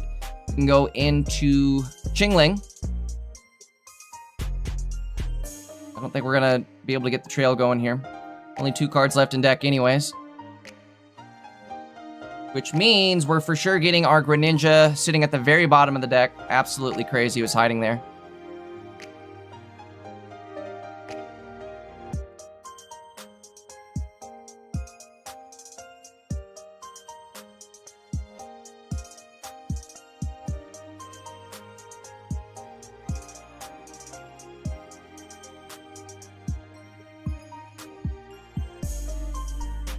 All right.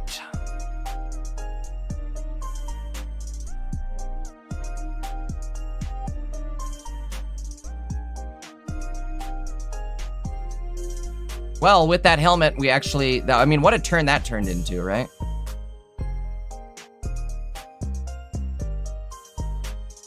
I think that's game over.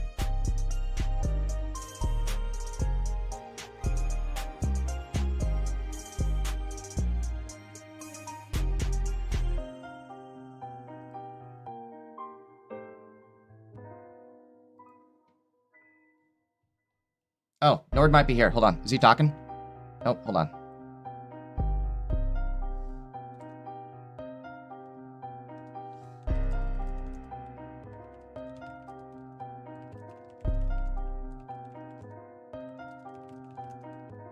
Okay, so as soon as this game ends, I'll get Nord on with me. This should be over here in the next few seconds or so.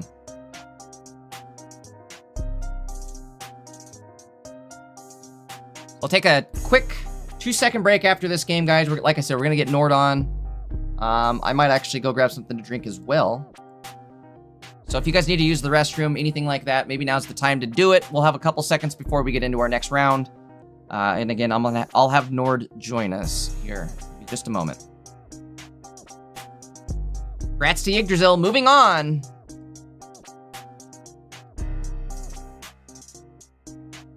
Let's see. We're going to get the next round up and going, but I think I'm going to try to hold the, we'll hold the round.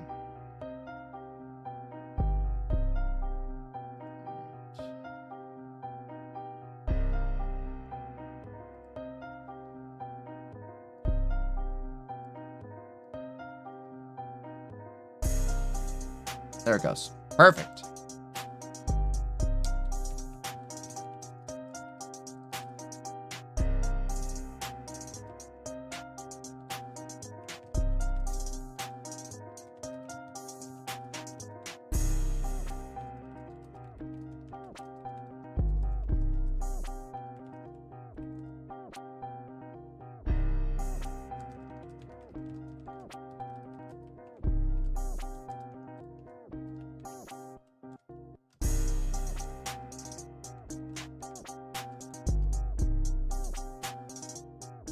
Okay, perfect. Sounds good. They're waiting for me.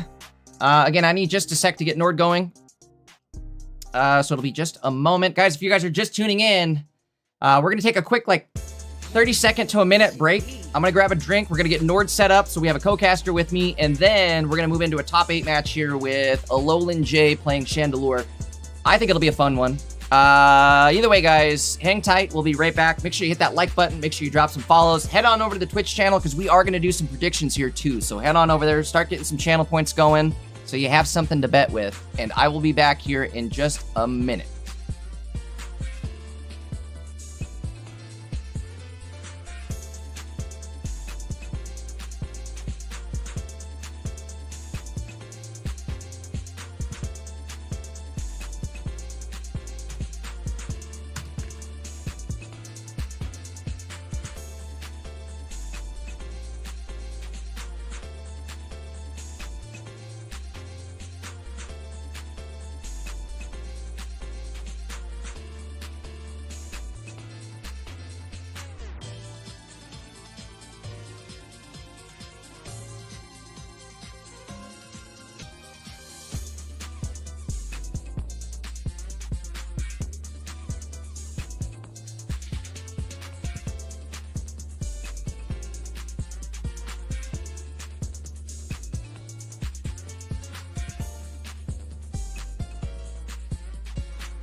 All right, folks, I am back.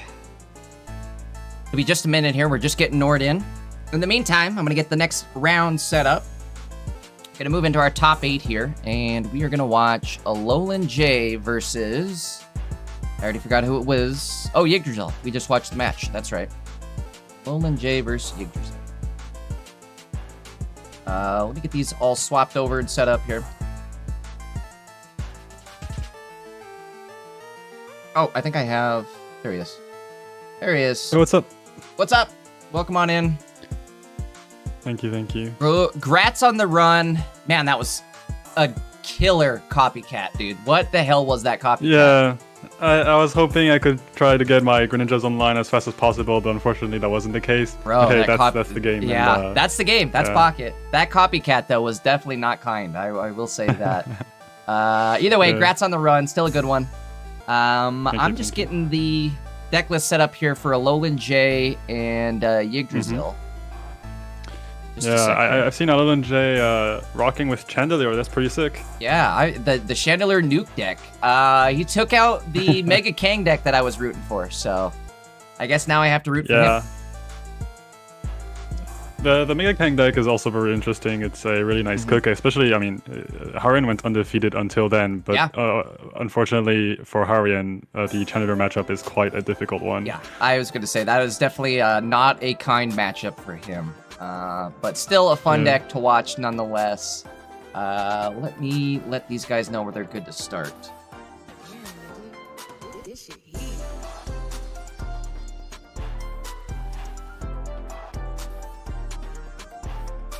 In the meantime, I'm going to go get the predictions set up on Twitch. So if you guys want to spend some channel points, maybe gamble on who's going to win this round. Will it be Yggdrasil or will it be Alolan J? Is it just me, or is Alolan J's POV all black? Is it? Hold on. It might be. Not checked.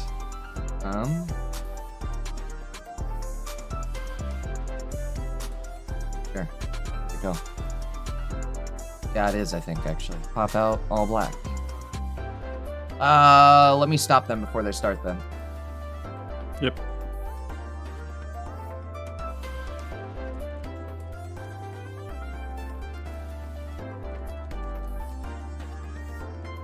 Well, hopefully we catch him before he starts, actually. I wonder... sometimes it goes black when they tab out, but sometimes it also goes black from, like, just being idle for so long and they have to essentially restart it. Hold on, maybe I'll yell at him. I see. Hey, Jay, it's also Jay. Just letting you know that your gameplay is currently black. I was hoping you could maybe fix that for us before you start the round. But either way, good luck.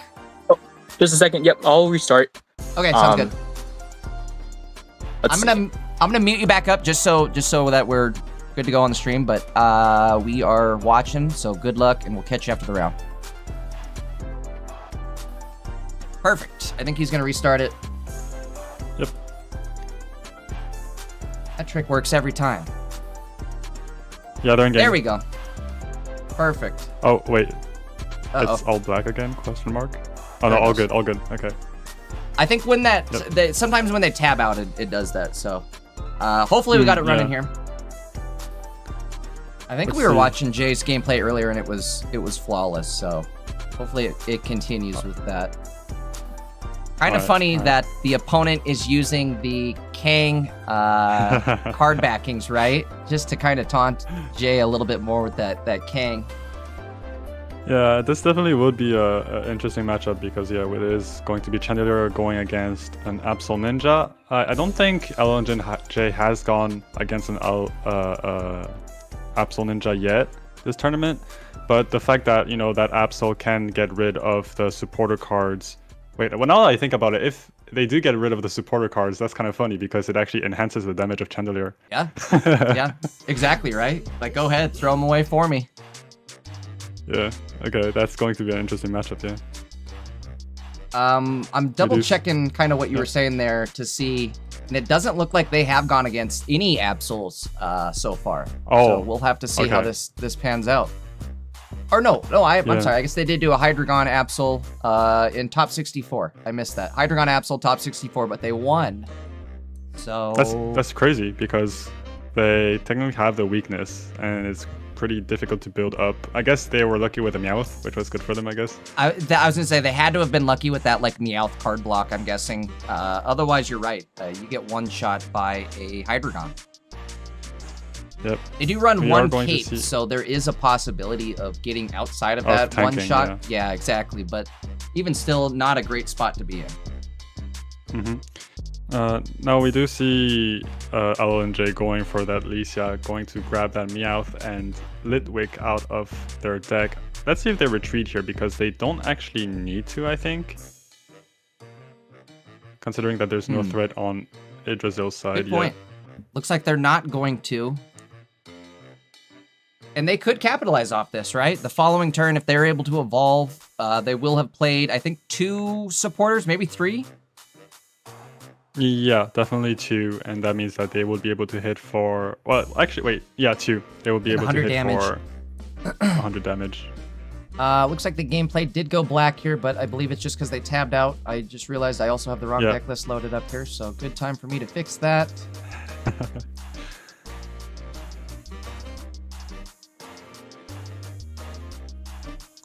Yggdrasil there, thinking, benching a Chingling, they could retreat and go for it, start to slow LNJ down. However, we do see that Litwick's stage 1 is in hand. I think So as we'll see long as we how- don't see the dinos start dropping, Jay is... Or no, I'm sorry. Wait. There The is no Froakie, Hydreigon. the There is no Froakies. Froak. Yeah, this is Froakie Greninja. I don't know why I was thinking he was playing against the Hydreigon here. All good, all good. They're going to pass their turn. Okay, so they're staying in front, hoping to potentially take the knockout on this Litwick. We'll see if Jay can find their Chandelure. They don't. Okay, so I think in this scenario, they probably will retreat on Meowth just to keep it safe and allow it to stall for a little bit.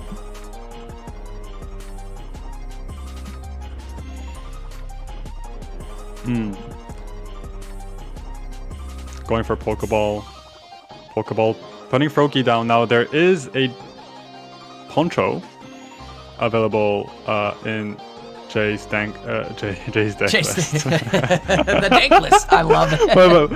Dankless. Yeah. The Dankless. He's they're using going to go Dankness for the Claw. attack. Everything's dank now. I love it. Yeah. I'm wondering what they're gonna go for here as far as the discard goes. Probably Copycat Probably May, right? or May. Oh, You're right. and I think, yeah, May. Or Red. Okay, they go Red. That works too. But now, I mean, they're kind of, once again, they're enhancing the damage of Chandelure and. Yeah, okay, research now. I thought there was a Pokemon in hand, that's why I didn't discard May. That makes sense. If there were to be a Pokemon, I think May would have been the right Yeah, call definitely here, would have been the best play there. You're right. Let's see if we yeah, can hit something going for here. Research. Ooh, Oh. hello. There it is. Okay. Now, what's quite worrisome is that if Yggdrasil manages to find their ninja, they will be able to take the knockout on this Chandelure as Absol hits for weakness, right? Yeah, you're right. With Helmet, that would be 120, and then the turnaround, they're going to hit for 100 and be able to ping them. So hopefully they don't Yeah. find that, I guess. I mean, 2 cards in hand, 1 copycat left in deck, I think. Maybe a few research. Okay, so I Interesting that... Yeah, I think they're going to go for the Yeah. rare candy play here and maybe just attack with the active, build up the Chandelure on the bench. And Right, just they don't want to stall take for the a risk, turn. right? Yeah. Yeah, they're Not a they're bad going to deal idea. How 30 much are they damage. hitting for? So they hit for 140, and if they don't heal out of this, which I don't think they have any heals to heal out of this, they could be in trouble, right? Yeah, this definitely is the right play, considering that if they did attach up front and evolve up front, they had no energy in the back if Yggdrasil was ever going to take the knockout in front. And Jay just does not want to take that risk, right? And as of right now, the probable way they're going to win is through a Cyrus. yeah, see, they're going to retreat here, and it's just giving time for Chandelure to set up a and win the massive game amount of potentially on the damage. long term. Essentially, they only need, well, now that Absol's down in 140 range. They can essentially one-shot everything in the game here, or in this game. I think by now the damage is definitely high enough to hit for 140. We're going to see here for how much they hit that Chingling. Yeah, 160 damage. 160 damage. So Cyrus wins in the game, and in this position, I think it's quite difficult for Yggdrasil to actually make some sort of comeback because their only attacking option is Mega Absol. It looks like Jay doesn't run a Cyrus here. Oh, they don't. Oh, right. Maybe. Oh, okay. Yeah, right. You're right. I forgot about that. They run Sabrina because they run the Sabrina. Sorry, I was typing there as I was about to say something too. But I was gonna say they don't run the Cyrus, and I think they just are trying to like plow through things as opposed to like hit them and then bring them back into the game. And that might work out here, Makes right? sense. I guess that might work out, and I guess poncho. The poncho's huge. I guess what wait. Chandelure decks usually want is to be able to. Interesting. Oh, they want to go for copy. I will still have attached to the back, or maybe they want to keep that cape for it. Yeah. Okay. Makes sense. I like it. A little bit of leg. There we go. Good play here from Jay. I like it. Again, no matter what goes into the active next turn, it is getting one shot. I think that is locked in game, right? Yeah, and now that I'm looking at their deck list, it makes sense that they're running Sabrina on Cyrus because Cyrus is a card that if you have in hand, you don't always have the opportunity to use it immediately. Hence, you're losing a turn of weight of enhancing your damage. So they want to be able to use a supporter every turn, which is why they run Sabrina, but not necessarily Cyrus. All right, I'll have the game back up here as soon as the next round starts. I don't know why I'm lagging a bit here. Sorry for everybody at home if it F's out for a minute. Looks like I had like a leg spike there. Should be good. Back in the green.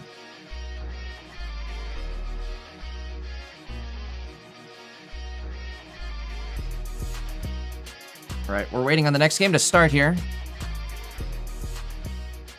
Kind of crazy that Alolan J has just been able to like nuke through the entire cast of players this weekend. It does seem that Chandelure has a great matchup onto a lot of decks in the meta. I'm thinking tank decks, it absolutely destroys them. Sweetbacks is probably a very good matchup as well. Maybe a bit more difficult with Hydreigon, but we've seen that Hydreigon hasn't been performing very much this weekend, so the pathway is pretty free. And yeah. It's true. I'm gonna check the metagame here. Looking at Hydreigon, it is, yikes, sitting at about a 42% win rate, which is not good at all. Yeah, and I think there's 0 Hydreigon in top 8, unless I'm mistaken. No, there's 1. Okay.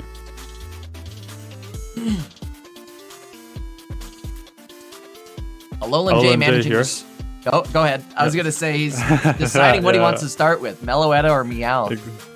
Exactly. I mean, both are great choices. Meloetta will allow them to draw faster onto the Pokemon that they need, but Meow can tank for a bit, so... Tough call. You can always start with Meloetta and move into Meow. Yeah. Okay. I think that's the play because the opponent also has the opportunity to Chingling lock, so you really want to find your stage 1 as fast as possible. All right, unfortunately we didn't find it here, but still could be okay. Question is, do you want to start dropping cards? I hate when I leave my hand size this big, especially on a deck like this where you need to drop supporters. You may as well Mars them, you may as well drop that cape.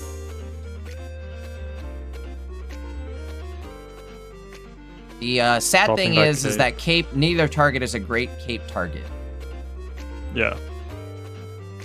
But considering Yggdrasil stack runs on its modder drawing modder really is copycat. I think you still want to put it down. Going for Pokeball here. The only plausible way I see Yggdrasil winning this is getting their chilling online as fast as they can before LLNJ even sets up, and blocking, slowing them down as they develop their board with their Greninjas, their Darkrai pings, to slowly chip away at Chandelure. Wow. Could the be stadium big. going down, allowing them to draw 3 extra cards by the end of this turn. They're going to be passing without a Chingling, but I don't think that's too worrisome for them as there's still no Litwick on the board. There's our guy right there's there. I would hold this copycat, I feel like. I don't know if there's any sense in copycatting this right now. Well, actually, you still want to use supporter cards, right? Maybe you're right. Like Tough call on this one, right? the only issue is if you keep this hand and they manage to find out Chingling, you're kind of in a weird position. I think they have to go for it either way to enhance their damage. We did find a professor here at least, and a bunch of other supporters, so maybe you're right. Maybe that wasn't a terrible play. The hand they did have, there wasn't a lot of moves they could make with it, so other than just evolve, but evolve and do what? Not a whole lot of damage. Yeah, in this case, Yggdrasil, if they manage to find their Chilling, they'd be in a really, really great position here, being able to lock that candy, and there it is. We do have Meloetta to potentially grab out the Lampent. However, I think there's 1, 2, 3, 4, 4 cards that Meloetta can draw. So 1 chance out of 4, if I'm not mistaken. Yep. Oh, wow. There it is. There's our guy. That works. Most definitely. Yeah, research going here. Trying to enhance the damage, draw some new cards.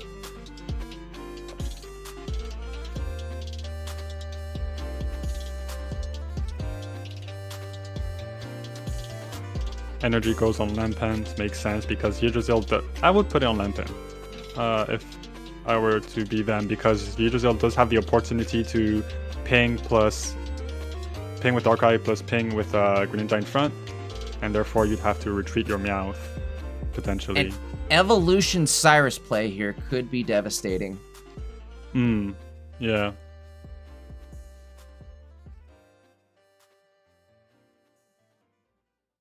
I almost wondered if they should have maybe Sabrina'd last turn.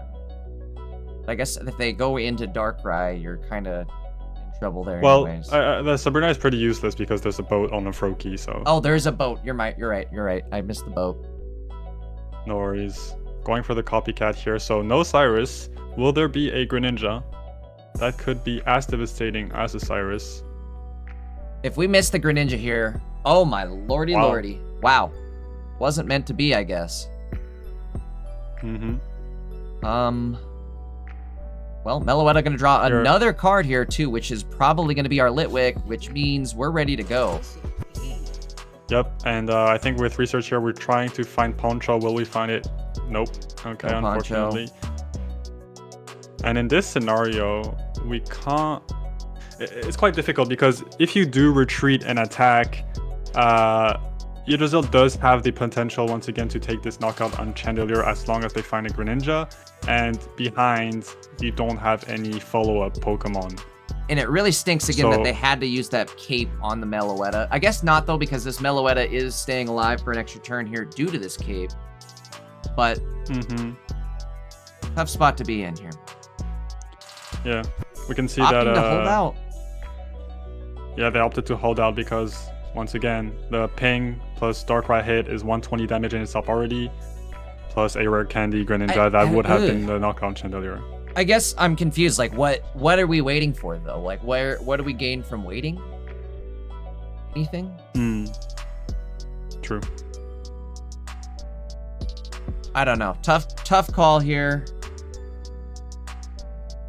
But see, for instance, if they did decide to go in with their Chandelure, it would have been knocked out by this turn. So I actually don't know if But Yeah, would that have been... with Cyrus? Oh. Dang. Yeah, I think we just were too slow to get the second one evolved here. Because if we had both of our Chandelures online, maybe there was a play where you could just counter it with your second Chandelure once your first one got knocked out. But I think now we're too far up the creek to be able to save this one. Most definitely, and I think the fact that they didn't draw into Poncho also made it difficult for them. Yep, exactly. Poncho could have saved that other one there too, so. However, in this scenario where Idrisil managed to get rid of one of their two attacking options, this Chandelier is going to be knocked out by next turn with Darkrai, with the pings of Darkrai and Greninja, so I don't think it is winnable unless... Yeah, I think I'm you're missing right. something. Sabrina is only going to give him the other Froakie, I would imagine. Unless we misclick. Coping with maybe he misclicks. Maybe he misclicks. Hold on. Alright, didn't happen. Yep, and by then Idrisil will be taking game 2 by promoting Darkrai, most probably, and taking the knockout with it.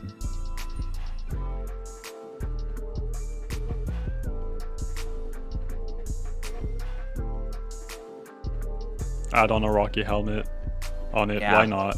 Right? Just really make it so you don't have a chance. I mean, you do have Meloetta, who could potentially attack for 50 next turn, but even so, that is definitely not enough.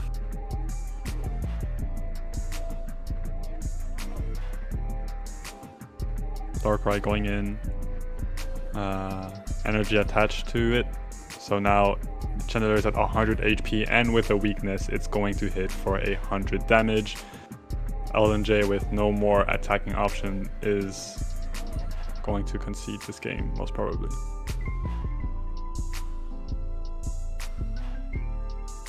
Jay doesn't run any sort of healing either. There's no PCL in the deck, no popsicles, only a cape.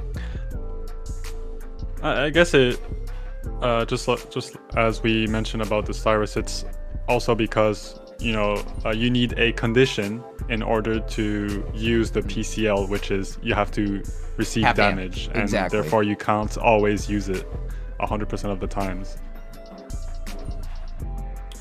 All right, So, well, we are moving we into see, game 3 here at least. Yep. So we can see that the Chandelier deck really tries to add consistency through supporter cards you can use 100% of the time.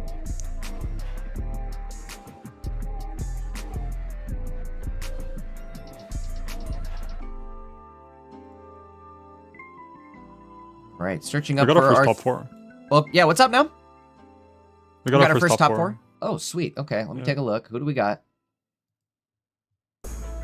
Hopefully they are holding for us. Make sure they are.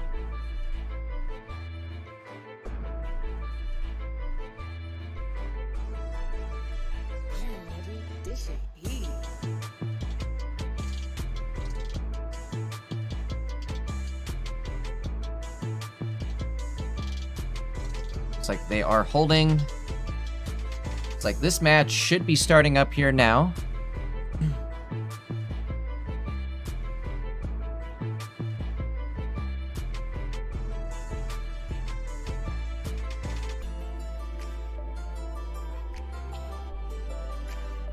There it is. Took a sec.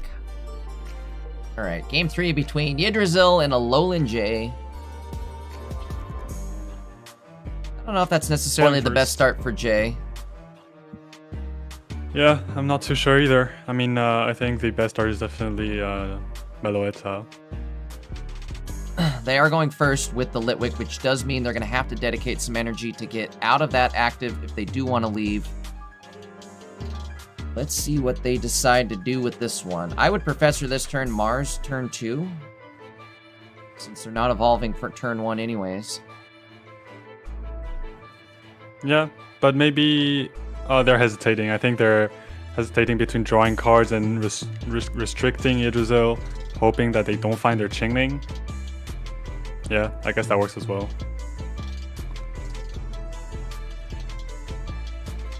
LNJ probably thinking that they wouldn't have any better opportunity to use that Mars, and unfortunately Yggdrasil will be able to find a Qingling anyway, find that hiking trail in order to draw even more cards, find a copycat. Oh wow. boy. Uh-oh. Well, yeah. they could really benefit off this one.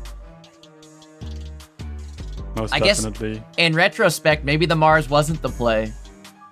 Yeah, That's a Mars that I'd throw right there.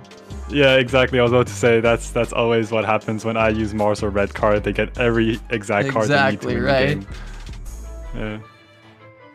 Oh boy. Retreating onto Qingling here. Oh wow. And benching, full benching. Yeah. Well, for jingling noise. And locking. The candy here. They're forced to go onto research, trying to maybe find their Lampent. They won't. Yeah. Not like this. The choice is pretty restricted here. Not like this. This will give time to Yggdrasil to attach up energy to their Mega Absol in order to come in on the next turn. They will Qingling Lock for another turn. I was wondering if maybe Sabrina was the move last turn. I guess they still have that boat, so it's like, it's such a gamble. Yeah, you could have put in a frog, installed him for a turn, but there's the boat, so it wouldn't have mattered. Ay. Yep.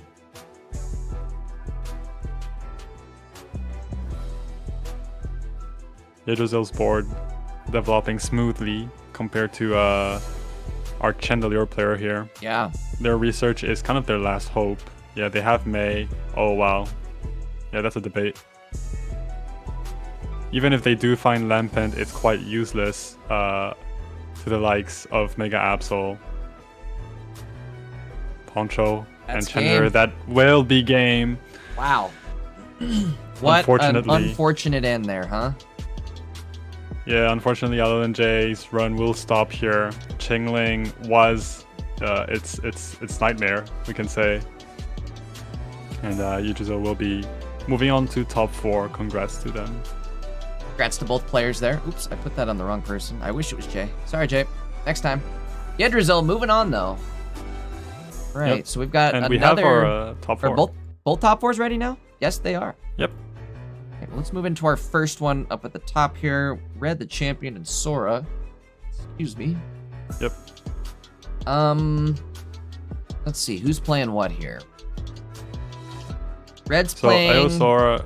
Yeah. Oh, I was gonna say, Red's playing Mega Alt Qingling. Or not Qingling, I'm sorry, Igglybuff. Mega Alt Igglybuff, and Sora's playing Hydreigon Mega Absol. I guess what POV did you want to watch from? Let's go Sleep Scam, probably. Yeah, that's what I'm thinking. Yeah. All right, right below us. Yep.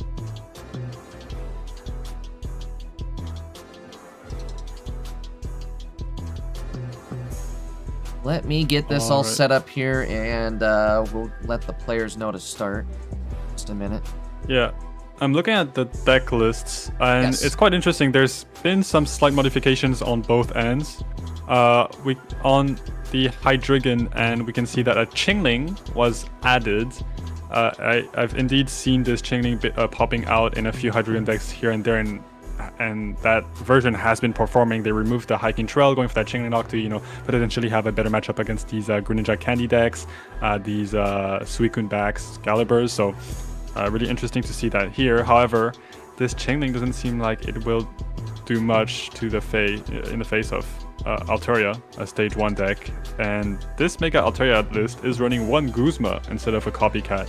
So Guzma will be able to get rid of those poison barbs, which are very important for I've noticed Guzma is kind of making a return, at least in this tournament. I've seen Guzma being played a few times over the course of this weekend, which is, I say it all the time, but I've been saying it every set. Is this the set where Guzma makes his return? Now that we're getting Field Blower, I think Guzma might be benched for a while, but...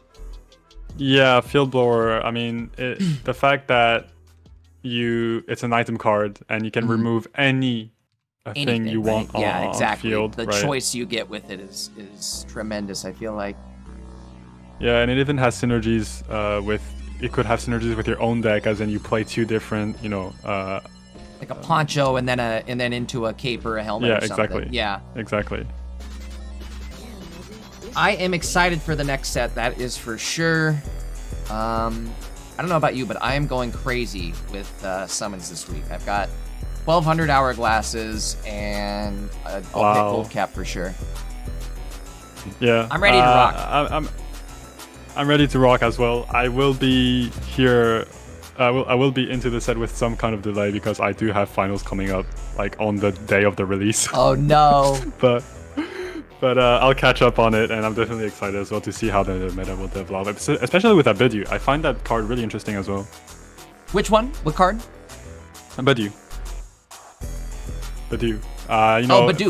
Yeah. Bidyu, Dude, Bidyu. Okay, I'm wondering, is Bidyu gonna actually make it into like the rotation or not? And I'm wondering how to run it. Like, do I run 2 Chinglings, 2 Bidyus, and then whatever mainline Pokemon I want, or how does this work? I don't know. I feel like if you run Bidyu, you have to run Chingling. It's kind of the idea. Maybe 2 Chingling, 1 Bidyu, and whatever deck list you're going to be running. But it's really interesting because technically it shuts off Hydreigon, right? You can technically just after Hydreigon attacks, just lock it up in front, and it's basically a dead card. You get a free knockout. So definitely will nerf Hydreigon to some degree. And there's also these Suicune draws, slow them down, or Oricorio, why not? Be able to hit them with EX Pokemons. Yeah, definitely will be an interesting set.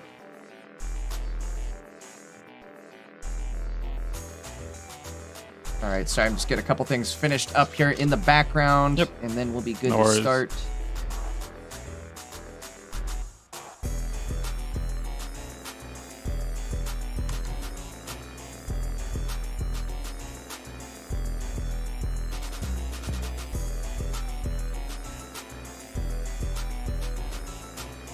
All right.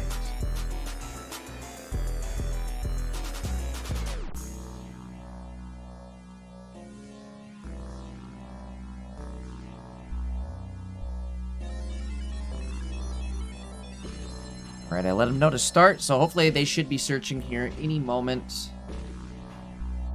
Yep. You have predictions up and running on Twitch as well. If you guys want to go spend some channel points. Somebody got 5,000 channel points off betting 10 on that last round. They were the only person. There was the one person to bet for the Yggdrasil player, and they won. So they ended up getting like 5,000 channel points out of it. Like 1 to 500 insane odds.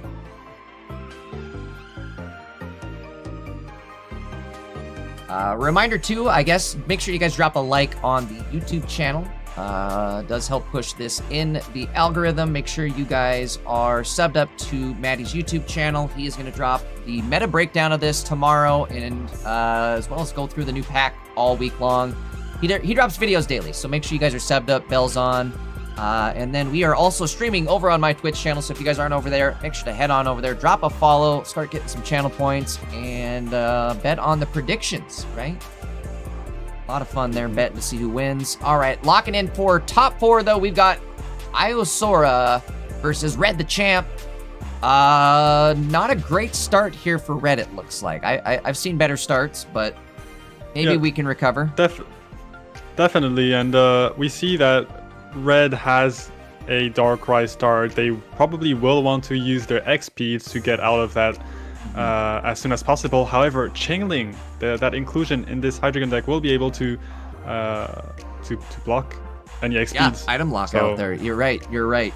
That was their chance to use an X speed, and it looks like they may have lost it. I wonder maybe if they should have Sabrina'd there.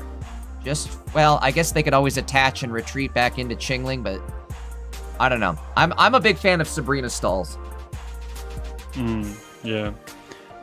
We do see Sora going for the Pokeball, finding a Nihilego, going for another Pokeball, probably a Dino this time, guaranteed. Yep. And I mean, this Chingling here is going to give Sora the time they need to find their Hydreigon and start hitting, if not just start hitting with Absol. There it is, the item lock. Red the champion, drawing 1 card. Drawing into research, that's pretty decent. Maybe find a Swablu, start sending up as well. There's the Pokeball, there's the Lysia. Fortunately, we can't use either this turn. We can at least use Lysia next turn and get that Swablu online for sure. Yeah, and I think the energy will go up front. Checking to see, red doesn't run any sort of helmet, poison barb, any sort of like damage shield to maybe attack back into this Chingling. We're gonna either have to attack through with Darkrai or get this out of the way. One of the two. Does look like we find Hydreigon, so. Yep, last 2 cards in hand, Hydreigon was found. I think Hydreigon will be going out there immediately to take the knockout, considering that Sora believes that there is currently no threat, and I mean it's true, there is no threat on Red's side.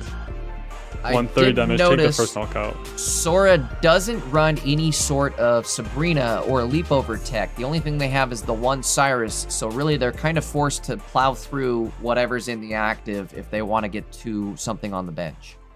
And that could be troublesome here, right? This is kind of a good deck to stall. We'll see if we get some sleep scams here. Another thing I noticed is Sora isn't running any sort of like PCL. There's no way to get out of sleep once they're in it other than flipping that coin. Yep, the only heal they have is the infamous Ice Pop.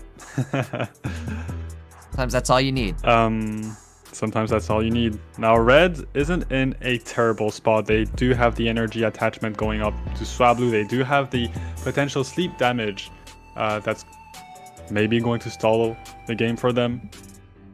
There it is. Jigglypuff hitting, Bad Dreams initiating. We'll see if they flip heads, they flip tails. Taking a nap. Now it's getting interesting. Yeah, now it's getting real interesting.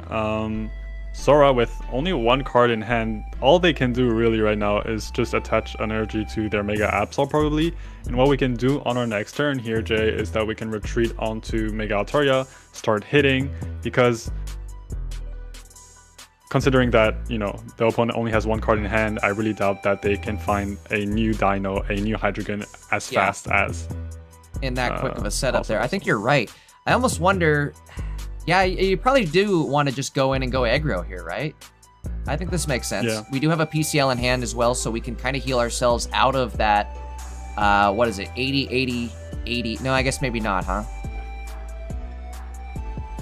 Well, if the opponent does hit for 80 damage, I guess you could heal with PCL to 140 to try to get out of the range of Hydreigon. Hydreigon. That's a good point, though. You're absolutely right there. So it does kind of matter. Coming down to this, do they find a Dino and maybe some cards to evolve into it the following turn? Uh-oh. Copycat's quite nice. We'll be able to draw them a fresh set of cards. That might be best case scenario right there. Yeah, Dino is found. Wow. I guess it comes down to, did they find anything with that Copycat besides a Poison Barb? Uh-oh, we could lose those real quick. I don't know about that second Poison Barb. Yeah, we're going to lose those real quick here. I think maybe they're taking for granted that the opponent runs a Guzma. Yeah, definitely not common to see a Guzma in Altaria Sleep, but Chingling going for the 10 damage, item locking. No. Oh, no. I don't know if they... Again, I don't think they realized it, because Guzma goes out here, and then Sabrina wins the game. Yeah. Sabrina wins the game, so I think that what will probably happen here is that Mega Absol, after this knockout, Mega Absol will come in on the board, hit for 80 damage, and remove that Sabrina, but that will allow Red to heal with PCL. However, with that 10 damage with that Chingling, on this it one will too. be able... Do we retreat? Oh, I was going to say, what about retreating right there and actually going in with your Igglybuff? So your Altaria doesn't take any damage. That might have been the play there, but either way, we're going big. No, you're right. Going with Igglybuff was 100% the play, because it puts their Altaria on a safe spot and allows Mega Altaria to hit this Mega Absol first, right? So we are going to lose our Sabrina. Uh-oh. Yep. Wow. Double. Holy moly. Yeah. Drawing yet another fresh set of cards. Probably have Ice Pop in hand as well. So we'll see how that goes. Sora does run 2 Ice Pops. It looks like they're down to like their last card. So I would imagine they have at least 1 Ice Pop in hand. They're not even going to need it at this point, though. Their Hydreigon is ready to go with 2 energy that they've manually attached, so they won't need it this turn. PCL is going goodbye. Smart. Yeah, telling Red that, you know, I have Ice Pop in hand. Even if you do Sabrina, I'll just send on my Hydreigon, Ice Pop it out, and probably win. And Cyrus too, right? Probably has Cyrus in hand as well. I'm throwing my Sabrina, and I think I'm gonna maybe... Actually, do you Sabrina here, or do you just retreat and go with the Iggly? Tough call. I think... Yeah, it doesn't change much, honestly. You could have even used your X-Speed here if you wanted to, but yeah, Sleep Scam is probably the play here. And I think actually using that X-Speed was actually a crucial thing as well, because now you can't... Like, he could have attached to Darkrai right there. Ooh, uh-oh. Yep. All right, well, but here we go. Yep, and if it flips tails, the game is not over since there's Ice Pops, yeah. Okay, we'll see how that works. Heads it is. That could be game. If they have Cyrus in hand, it's over. Yep, last card in deck. These double copycats definitely allowed Sora to draw through their deck very quickly. And Cyrus is here to end the game. Definitely was a mistake, I believe, as you mentioned, to attack with that Mega Altair onto that Chingling. Yeah. Should have retreated onto Igglybuff. I think it just cost them the game, in fact. Yeah.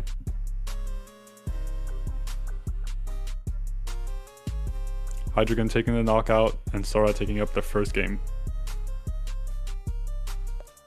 Right.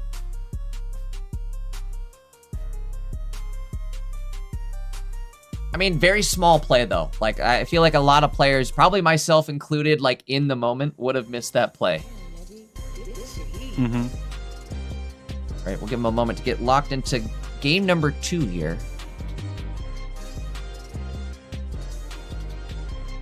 I mean, we can say that the players are probably maybe a bit tired, but also stressed to be in the top 4 of the Invitational. So they might be having a tunnel vision on some of the plays they could make. You're absolutely right. Stress does become a factor at this point too, especially in this tournament and this far into the tournament. And you do bring up a good point. This was the Invitational, so it was essentially the best of the best showing up to this tournament this weekend. At least from the last like the last season. You know what I mean? The best of the best from the last season. Yeah. All right. Moving into game number 2 here. Sora currently up 1 game, playing Hydreigon. Red the Champ playing Sleep Altaria. It's Sleep Scam versus Pop Slop. I like that. Going second here. Red, starting with Igglybuff, has that Licia in hand, which will be able to grab I know. Other mons. I feel like you probably should throw the Licia first, but me being greedy, I feel like I want to throw the Professor to try to find a Darkrai. It's understandable. However, it feels like with this Poison Barb in front, you don't even want to attack. So I think going Licia first anyway here is probably the right play. You know what? You make a good point there with that Poison Barb on. You really can't attack, especially since it's on that Nihilego, right? So you're going to take 20 damage each turn. In other words, that Igglybuff gets KO'd just from attacking. Mm-hmm. Oh, don't do it. Don't do it. I don't think research is the right answer. It's quite greedy of a play. We're doing it. They're All going right. for it either way. The devil on his shoulder says, do it. Yep. I guess we did find our Altaria. Oh, we're attacking? They are really going for it. What is happening here? Wait. I don't know. That will just put the Igglybuff KO'd this following turn. Get KO'd, this following turn. And then you have Altaria in the active. So things are not great. Okay, that's interesting. Right, going for the sleep here, but there's... I mean, there's not even one Darkrai on the field, so No. even... and even with the Darkrai, I don't think that attacking was a great option there. And going for Copycat, yes, Sora Aoi. The one Really- positive, though, is we do have a Guzma in hand, so we can at least get rid of these poison barbs, but Exactly. know. I mean, I would have waited a turn at least, to use that Yeah. Guzma and attack. you're honestly, put you're the right, Pokemon to too, sleep right? then. You were safe in the active there, even with Iggly. You could have just sat there. Yeah. You But- couldn't get knocked out on this next turn, but now you already are down 1 point, and this might be quite troublesome. Let's see what we decide to do here. You can't even use Licia and Guzma at the same time, meaning that if you evolve and go for Guzma, you're not even knocking out this Nihilego. Professor is the goofiest choice possible, but here we go. Okay, now you can knock it out, but you're hitting onto a Poison Barb. Do you yeah. really want to do that? That'll be 10 damage. I guess the good news is we can kind of bait. I mean, in the weirdest way, this could still win the game. You know what I mean? Like they can bait the Yeah. Absol into the active. They could sleep the Absol and then it's all over. Yeah. Definitely, but it feels like Sora Aoi can try to prevent such a play by putting their Dino up exactly. Because Dino Alright. is able to evolve, hence won't get sleep scammed. And hit 20 with that Dino, yeah. Or they evolve get it. as well. They get That it. works. That works, yeah. Yep. This is looking very bad for Red, the champion. Ice Pop as well, wow. Getting tails there, unfortunately. That means Licia will be enough to knock it out. Going for research after that. Pokeball to find their Chingling, if I'm not mistaken. I believe you're right. We'll be benching that as well, yeah. And in this scenario, this is looking quite difficult for Red. Yeah, not good at all here. Well, Yep. the one good thing This is we hand- have a Guzma and an Igglybuff and a prayer. Oh boy. Basically. But I think that their only play, as we can see it right now, is probably sleep with Swablu, as they wouldn't take the poison. But even so, this gives so much time for Sora to develop their board. It's going to be really troublesome to get back from this start. Going into Igglybuff? Okay. And X Speed wins it. Or not, I'm sorry, an X Speed. A Cyrus wins it. An X Speed was already played. An X And I use X speed for game. Use the X Speed! And we're attacking as well? Okay. I guess that doesn't change too much, but Let's see. Do we wake up? Okay, I guess we stay We don't. asleep here. Again, Sora doesn't run any way to wake up. They only run Ice Pops. There's no PCLs, so they will stay asleep here. yeah, it does feel quite rough. I mean, this Igglybuff won't be knocked out by next turn. I think what Red is hoping for is to find their second Mega Altaria, but even so, Cyrus just wins the game. Sora has gone through 2 copycats, 1 research. It's just a matter of time by that point.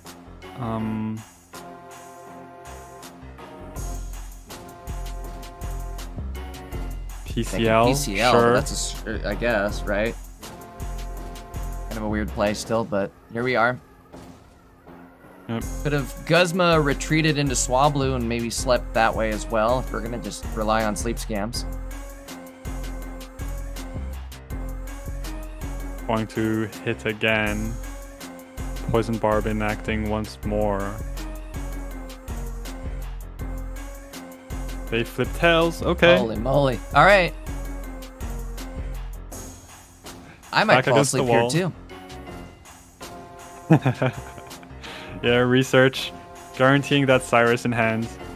Candy for the second Hydreigon. I think the last cards in hand are Cyrus and Ice Pop, if I'm not mistaken. And yeah, by the only plausible way for Red to win is to knock this Hydreigon out through sleep when the turn goes to theirs, when you know it goes from the opponent's turn to theirs, and somehow continue to sleep scam. But by this point, I think it's quite difficult, unfortunately, for Red.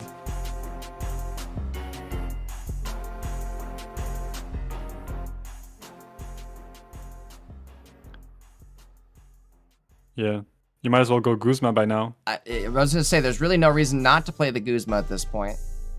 They have no other tool cards. They have both of them. Or no, wait, they only have one down?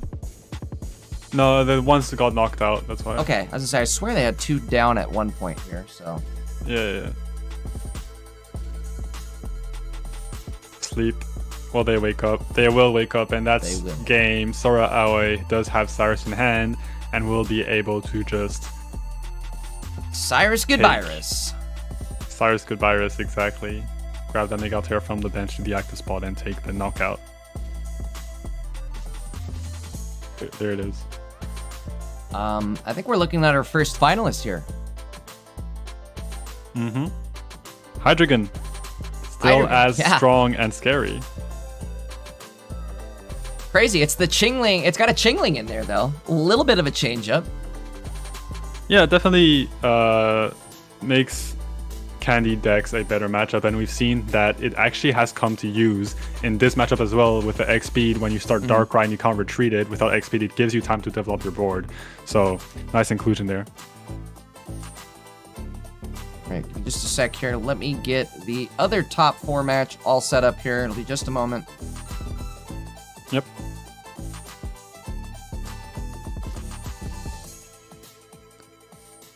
Four different decks in top 4. That's good to see. At least we've got 4 different decks. Exactly, right? And what I find interesting is that these 4 decks in top 4 are probably the most played decks this season. Or like in the top most played decks. So it's really cool to see that. You want to head up to Yggdrasil's? We'll watch from his point of view. Yep, let's do that.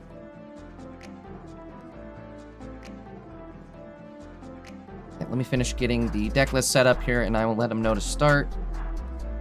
Yep.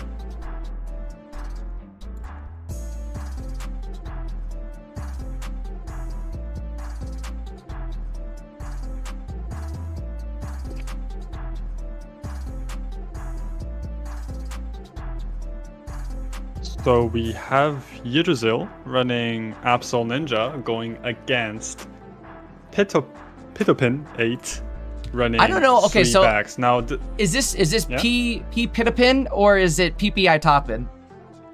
I think you're probably right. It's P Pitopin.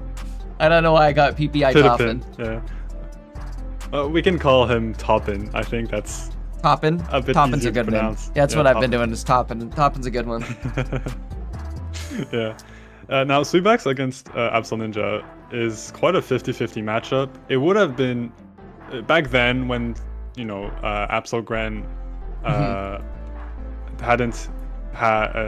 they didn't include Hiking Trail. They would play a Disruption card, which would make this matchup slightly leaning towards Absol Gran Ninja. However, without a Disruption card, as soon as the Chingling Lock is gone, Sweetbacks will pop off immediately. So we'll see how that goes. Just a sec here. Sorry, finishing up the last of the setup here. Yep, no worries.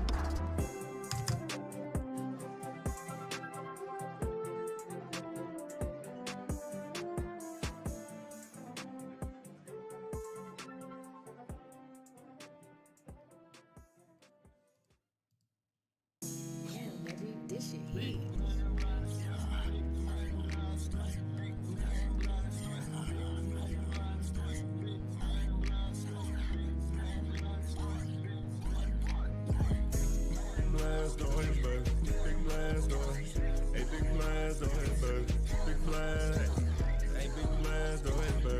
big blast,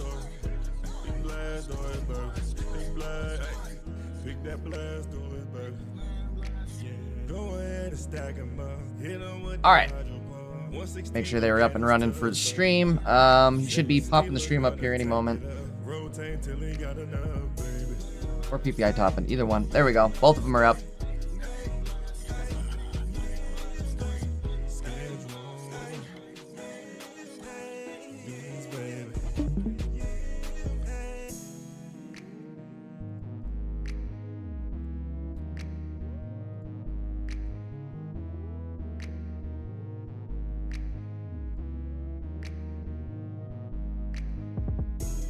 Looks like they're searching now, so it should be just a moment till the game actually does get started.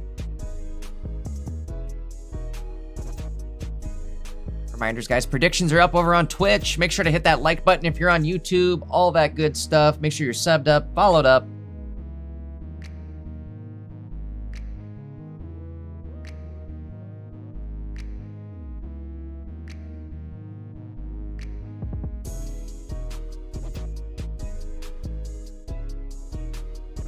We go. Yep, there it is.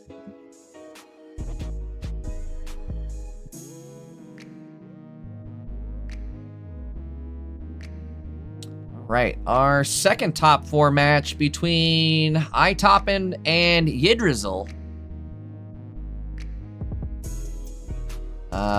Toppin playing Sui. Oh yeah, sorry, I was gonna say that same thing. I was gonna say iToppin playing Suibax and Yggdrasil playing Mega Absol, Darkrai, Greninja. This deck, you're right, has been very popular in ranked this season. I feel like both of them, honestly, right? Suibax is definitely a popular deck this set. Ever since its introduction, it's been a popular deck. But this Absol Greninja deck has definitely kind of popped up over this last set as well.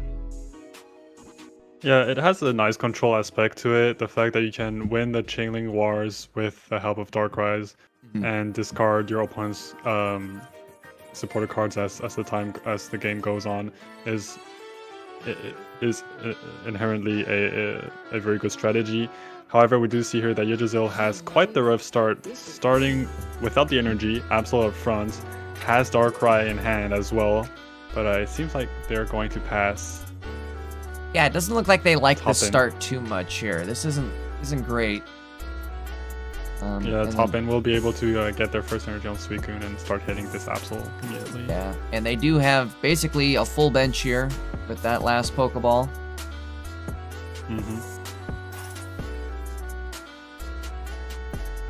Cape going onto Suicune, enhancing its HP to 160. And right now, even if Yggdrasil finds a Chingling, retreating onto Chingling is quite useless, as Suicune will be able to take the knockout on it immediately. We do see research for 2 Pokeballs. There's one Chingling. There's one Froakie. Okay. In this position, they're going to bench Froakie, put the heavy helmet, put the bow down. Do you want to retreat though? That's quite... Yeah, that's what I was just thinking too, is do we retreat? Do we add more Pokemon down to the board? Tough call here. Very tough call. If Toppin has their Baxcalibur in play by next turn, the game's basically over, as Suicune will be able to hit for probably 80 damage. We've seen that Pokeball being played just then, and then they can just follow it up with Xianpao for the 3 points. So yeah, they're going to retreat either way and go for the Chingling Lock. Still not a great play, right? Because they are going to be able to KO this Chingling, and now Absol doesn't have any energy on itself either, so... Yep. I guess the one good play, though, is they do have the boat on the Froakie, so that can essentially act as a free retreat baby that you can use to bounce back into maybe a second Chingling, something else to stall for a turn. However, the issue with retreating onto another Chingling means that as soon as it is knocked out, top in would have already obtained 2 points and can just finish any other 1-point Pokemon with that Excalibur, with that Xianpao. So what I'm thinking is that Yggdrasil tries and manages to find their Greninja and stays up front with Greninja to try. That's a good play too, right? And just tank with the Greninja itself. I like that play too. Will it happen though? Is the next question. The other downside here is they may have to drop that Darkrai in order to make this happen, which just means your Suicune's going to hit for more damage. Let's see. Matter. Going for a copycat, hoping to find their Ninja Candy combo, but they won't be able to do so, and now that stadium is definitely going to be replaced with starting planes, enhancing the HP of Toppin's board. So do we... Tough call here, right? I think either way you're losing something. Maybe go for the item. I think your best play is to unfortunately put down that Chingling and go for the item lock, because you're going to lose something either way, it looks like. But at least this way we keep our item lock here. And that's why Hand Disruption is underrated, I feel like, because you see, after Suicune takes this knockout, you could have potentially played a Mars to follow that up, and with 1 card in hand, they can't immediately find their Excalibur Candy combo, and hands cannot get their Xianpao online.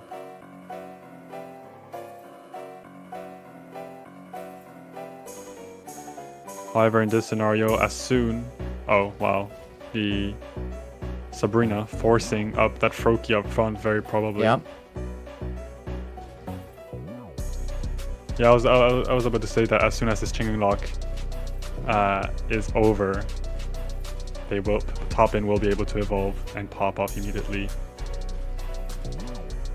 And all they'll have to do at that point is hit in the Chingling, right?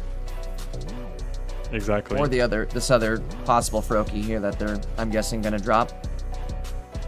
Yep, Candy coming in too late, and the only thing Yggdrasil can do right now is to retreat onto Absol, take the knockout, and hope that Toppin doesn't have their Excalibur Candy combo, but that would be quite... Oh, wow. Yeah. Okay. So if they get rid of Research Professor here, as I say, maybe there's a chance. I don't know how many cards they have left in deck. Watch, there's 2 cards left in deck or something, and guaranteed candy draw. Yeah. Now, they do have quite a few. Unfortunate. Yeah, true.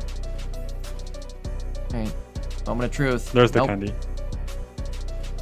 There's a top deck on the candy there. Yeah, even if they hadn't gotten candy immediately,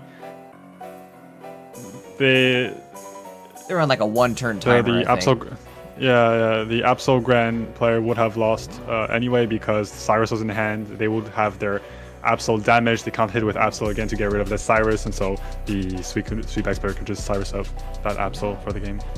Yeah. Definitely a rough start there. Not the Pokemon you want to have in the active going first. Let's see if they get a better game 2 here. If not, we're going to have Sui Bax versus Hydreigon in the finals. The classics. Yep. Alright, game number 2. Toppin is top 1,000, it looked like there. I think that's what his badge said, top 1,000. Ooh, I actually do not see clearly yet. Changing start, that's much better. Going first, being able to item lock as soon as the game starts. Much more ideal. Mm-hmm.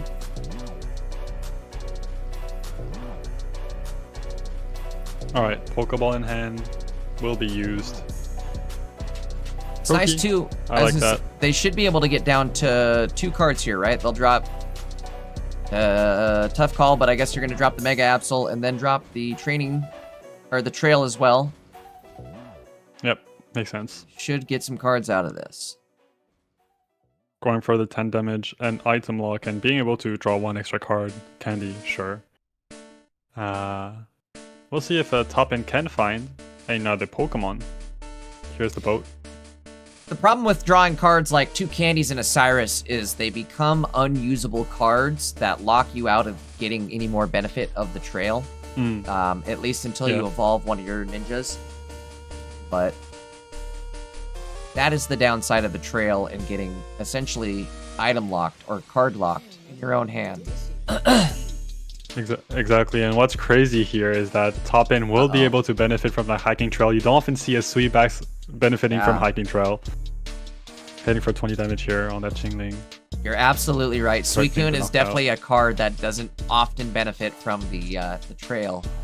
But maybe we throw this copycat. I think I'm throwing the copycat, honest. Or, well, hold on. I that's a debate because you could actually just attach energy to Absol and take knock on Frigibacks next turn, which could be quite decent as well. I think that's I would have kept my hand. Yeah, but you might have been right there too. Cyrus is back anyway. Yep, Cyrus is back. And we get another frog. Plus, we'll get some draw out of the trail this way. So not the end of the world, but we are going to lose our Chingling. Yeah, ended up being a pretty good copycat. Darkrai is pretty nice as well.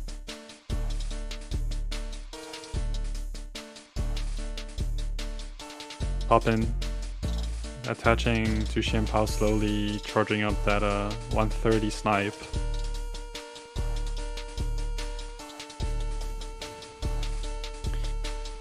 Yeah, and it feels like the play here definitely is to Cyrus out this Frigibacks, neglecting any type of energy acceleration. Oh, no way! Oh, close. We're going for Candy? We're going for research? Interesting. Okay. Okay. The issue here... did they forget the Cyrus play was a possibility, maybe? I don't know what's... Oh, okay. I guess you could retreat onto a Chingling again. That works out as well. Because, you see, now, without any Chingling lock, if he doesn't go for the Chingling play right now, but that wasn't guaranteed to begin with. Without any Chingling lock, top end can evolve into Baxcalibur, charge energy up to their Xianpao, attach energy to a potential Suicune, and they would have multiple attackers on the field ready to go. I like this. Yeah, but in this case, yeah, just go for Chingling. Maybe. Maybe. Maybe.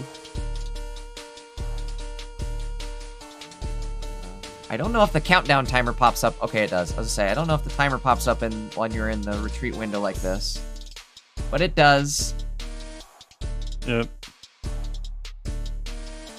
What I'm worried about as well for Yggdrasil here is that top end could potentially PCL that Frigibacks and it can't be in Cyrus anymore.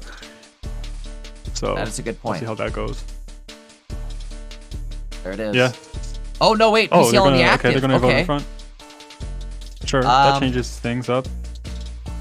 Again, hopefully they catch the play here of Cyrus in on the mini fridge. I don't know if you can. Does it matter now? Now you're too hurt.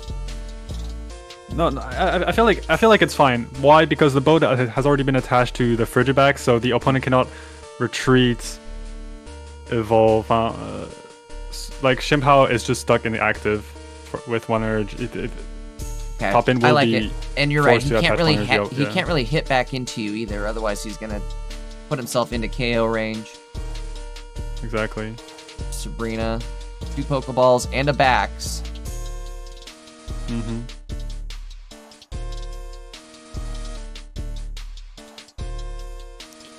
Yeah. If I were Yggdrasil, I probably would have still gone for that Cyrus earlier. Yeah, I think you're right. What's funny is that the issue now is that this Xianpao can hit for 20 damage and can potentially take the knockout on the next turn if they have Cyrus. The only way right now for Yggdrasil to guarantee the game is to find... Wait, they can't even... No, even if they find double Ninja, they only deal 120 damage. Never mind. It's gonna have to retreat, right? How do we do this? They do have a Cyrus. 100%, yeah. And we didn't steal it, so... We're not... Okay, interesting. Yeah, okay, no, they didn't go for the 20 damage in case there was a double Ninja, true. Yeah, because there was a helmet up front. Okay, sure. That makes sense. I neglected the helmet. But now, what's even scarier though is they do have the backs on the field, so that's again a timer. Do we retreat? Go for the item lock, maybe? Let's see what we get here. 100%. You need. Oh boy, there it is. Finally. Yep. You need to save some time. Go on. I think the play here is retreat onto Qingling. Go for the ping up front. This after the knockout on the Qingling, you will be able to attach energy to Darkrai for more ping damage. And then go for copycat potentially, yeah. There it is. Retreat onto Qingling. Go for the item lock. So if we hit our second, actually wait, we have enough energy to attack. If this Suicune attacks this, it's over, right? I think they got him. Oh, it can't attack. I just realized, yeah, they can't attack. That's my bad. But yeah, I think with Copycat attack. It's over. You don't even need Copycat. They don't even need Copycat. Here's the candy. Crazy way to stall out and end up taking the game here. Yeah. It works, I guess. But if they hadn't found their second Qingling, they would have been in a very, very tough spot and potentially have lost the game. But in the end, it works out. Congrats to them. I think it's 1-1, right? Unless yes, 1-1. Yeah, 1-1. Yeah, okay.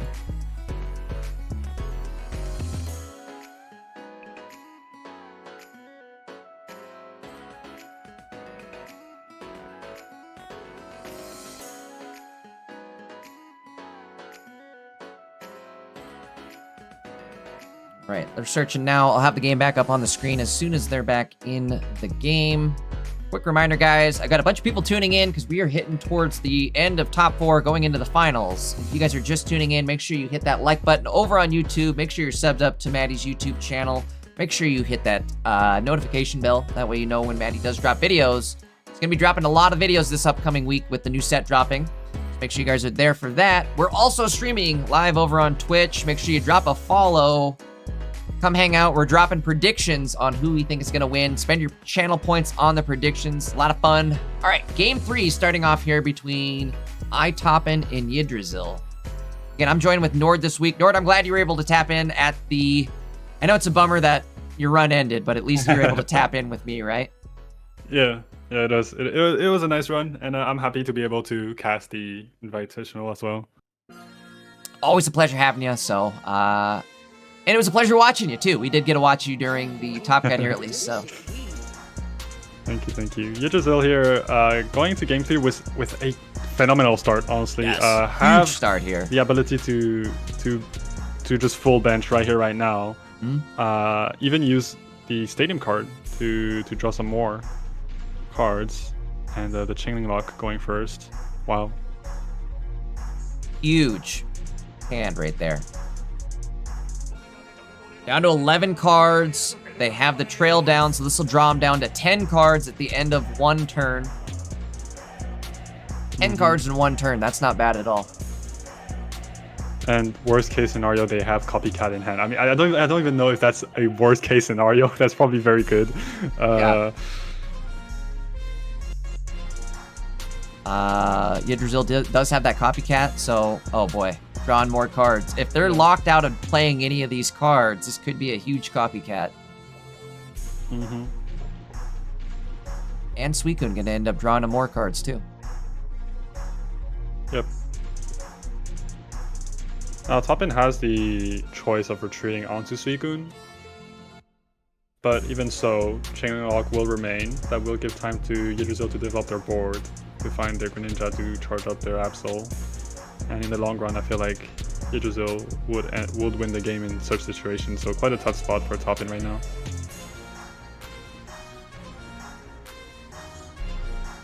Energy goes up front.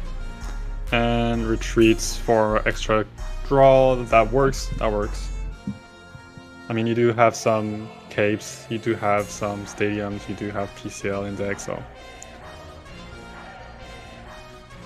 Pokeball will be used by Yggdrasil. Just to thin out the deck before using that Copycat for 6 new fresh cards.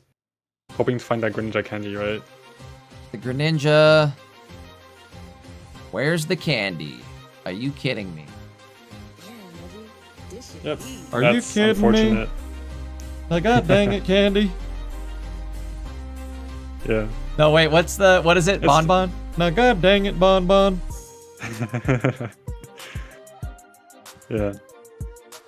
We're gonna go for the chain lock either way. It works out. Honestly, Yeah. you do have another copycat for next turn, which is pretty insane. You have research if you want as well. You have the choice.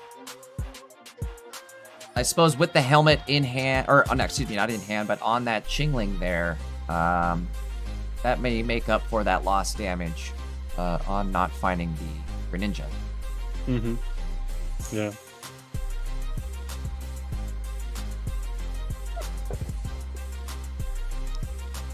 And on the next turn, I don't actually think we have to go aggressive with Mega Absol yet.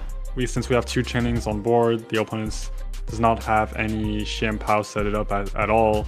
I think we can just take our time, ping some more damage on the board, and then see what we do. Very tempting to not Yeah. copycat this. 7 cards, I think I'm doing it. Yeah, 4 into 100%. 7. Here we go. That might be the rest of the deck, honestly. Close. Mm-hmm. If they don't get Candy Ninja, I'd be really surprised right now. Oh my god. Holy moly! Oh wow. Huh. Last card. My gut went to my throat right there. That was crazy. Yeah, now on the Greninja Online, I think the play here is definitely 100% ping up front, Chainlink Lock, attach energy to Absol, and then on next turn, Cyrus on the 3G backs, but okay, sure, Okay. that works as well. I guess what they could do as well, Jay, is that they Cyrus either way on the next turn and kill it with Chainlink. Oh, that works Ching as Ping. well. Yeah, Ching and a Ping. Yep. Yeah. Here's the Bao Jin, the Xianpao. I'm gonna start calling them Bao Jin.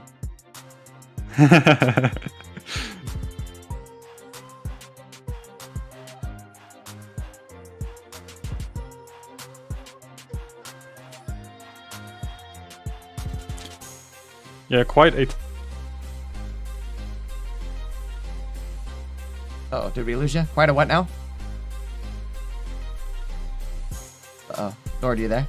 I think... Oh, there you go. There you Oh, go. hello? Can you hear Sorry, me? yeah, it cut out. You were saying quite a what now?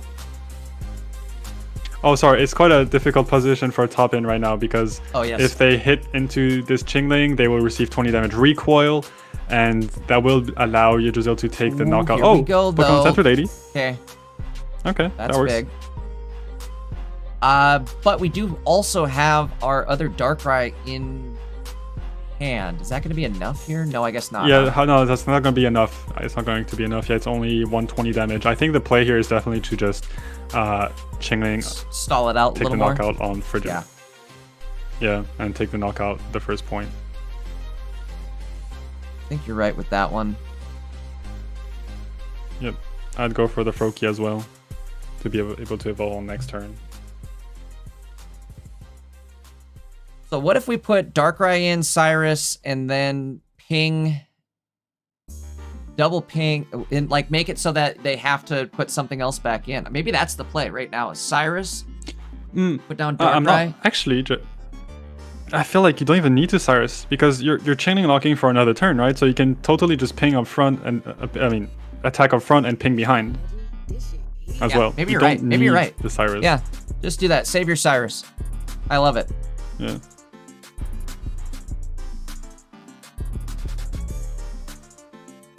All right, I think Yeah, Yggdrasil Froakie gonna down. go with Makes your sense. play. Yep. I like it. And yeah, without any backs on board, Suicune, Xianpao wouldn't be able to get online fast enough to Thinking take a about it. third point. I think they were thinking about it. Yeah. All right.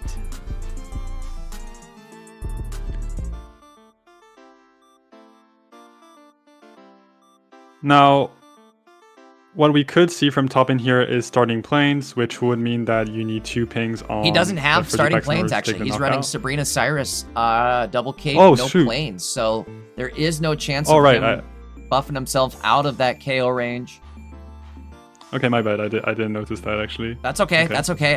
I generally this deck does run the plains, right? That is, I think, something something different there. Yeah, the Sabrina is definitely interesting. Going for copycat. Top end finding a second fridge. Okay. This can be interesting. Because now top end does have a chance to win this game out. An energy attached probably is going to go to Xianpao, and even if that is true, right? Now that they're losing the lock here, he can snipe anything on the bench for that third prize point. If they manage to evolve, of course. Right there. That's a big if. What do we have here? Okay, so he's going into the active. Well, interesting. Okay. But then they don't get That's the an KO. interesting Why did play. they play that? I don't know why they did that, honestly. Yeah. Double ninja. Double. So do you ping you ping the one Frigi, knock it out, and then Suicune. you just Cyrus the other one too then, or what? Can you knock them both out and make it so that nobody can attack? That's what I'm doing. Why not, right? Ping the left one. Yeah, go on, sorry. I was gonna say, ping the left one. Yep. How much damage do you do here? Oh, ooh. I think. Or you could just go in with Cyrus too on Suicune, right? Yeah, I think you ping onto Suicune, go with a Cyrus, and go with Qingling. I mean, you can't evolve. Yeah. You can't charge up 2 energies to that Suicune. Okay, it can't retreat. I like it. It's basically locked in. Oh, okay. Oh. Sure, that works. That works as well. Okay, yeah. Chainlink locking still remains, and you have the Cyrus for game on next turn. I guess there's a large amount of plays they could go for, yeah. This might get them to mess their energy up too, right? Like they might attach to Baojin instead of Suicune here. I don't know if it's gonna matter where they attach. You're gonna do. It actually doesn't matter because Cyrus onto the Suicune is game. Okay. Holy moly, what a game that was. A bunch of math going out on this one. Yeah, definitely. That is Absol Gran is definitely a deck which takes a bit of practice to be able to play it well. There's oftentimes a lot of decisions you can make in the playmaking, and sometimes one wrong ping can just lose you the game. So it really is crazy how like your pings become very important, even like from early on, right? Like every ping matters with this deck, and you really have to know where you're pinging and when you're pinging. So yeah, this is definitely a high difficulty level deck, I would say. Yeah, Cyrus going to fetch that Suicune EX. What's the total damage you hit for here? 140, I guess. With, 140, with 140. All the pings. Exactly. Which is pretty insane, going for the double ping and going to take the knockout. No need for a double ping, no need for the BM. No need take for the knockout BM. Here. And we will see a Hydreigon versus Absol Gran. Crazy. I almost lost faith for a minute there. That first game with Itop in there was looking really good. Yggdrasil was not looking so hot, but he managed to pull it off. The comeback. Yep. Congrats to both players. Congrats to them and, yes. Yep. Go ahead. I'll let you finish it. Yeah, I was gonna say congrats to Yggdrasil and also congrats to Top In for getting top 4. It's a pretty rough road out there. Yeah, we'll see an interesting final. And just a reminder, this is the invitational tournament, right? So this is like the best of the best performing this weekend. Getting this far in the tournament, no easy feat. These are the best players over the last season. They've performed the best in Pocket Mads. They've made top cut enough to make it into the invitational. And now they're here in the finals. We've got Sora versus Yggdrasil. I assume we'll just stay with Yggdrasil. And then we can put Sora up on the board here. Let me get the deck list loaded up. Yep. Just a sec. I'll take a quick break going to Yeah, the go ahead. bathroom, If you need to and, go run to I'll the be right there. bathroom, by all means, go for it. I'm going to get this all set up here. It'll be just a moment on my end. Okay. And then we'll get rocking here for our finals.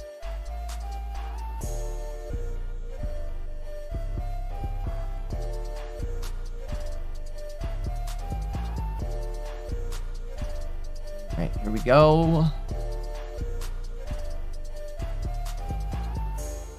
Deck list loaded up.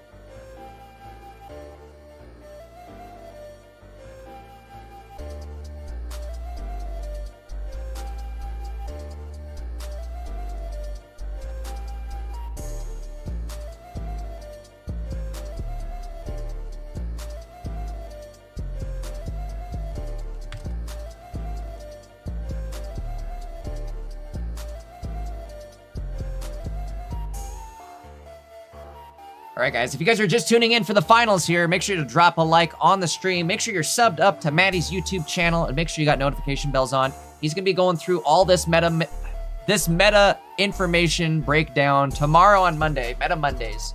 So make sure you guys are there for that. Plus, it's new pack this week, right? Things are going to be crazy. Maddie's going to be dropping a bunch of information on the new cards, so make sure you check those videos out. As well for me, guys, I'm going to be streaming the new set as soon as it goes live. You guys are going to want to check out the live stream. I'll be live on Twitch and YouTube. We'll be live on my Twitch, my YouTube. So make sure you guys are subbed up, followed up, all that good stuff. We're going to be pulling, I think I have 1,200 hourglasses. So we'll have over 1,200 hourglasses and easily 800 gold. In other words, we're going to hit gold cap. So we'll hit gold cap and pull all of our hourglasses that first night. Make sure you guys are there for it. We'll run all the new decks. Get ready for whenever the first tournament is. I'm going to be there. This next week's going to be a busy week, so make sure you guys are subbed up, followed up, all that good stuff, and come hang out on the live streams. They're going to be a lot of fun. We're going to be breaking ground with the new decks, so make sure you guys are there for that. And yeah, we are getting ready for our finals here in Pocket Mads, the second invitational. This is like the spring invitational. It's basically everybody from the last season, essentially the winter season going up to spring here, right? Everybody that did well, or at least well enough, got invited into this invitational. So this is, again, like the best of the best showing up here for this tournament. And we are moving into our final game right now. Yep. Nord's back. Perfect. Back. Okay. Yep. Let me get them ready to go. Also, I'm joined with Nord this week, guys. He was in Top Cut. Nord, what did you get out at? Was it top 16? Is that what you made it to? Yeah, top 16. I was playing Absol Greninja as well, and I lost to a pretty unfortunate matchup, Zerara Magnectric, but hey, I'm happy I've got thus far, and I'm happy to be able to cast this. Hey, I'm glad you're with us. I'm definitely glad you're with us.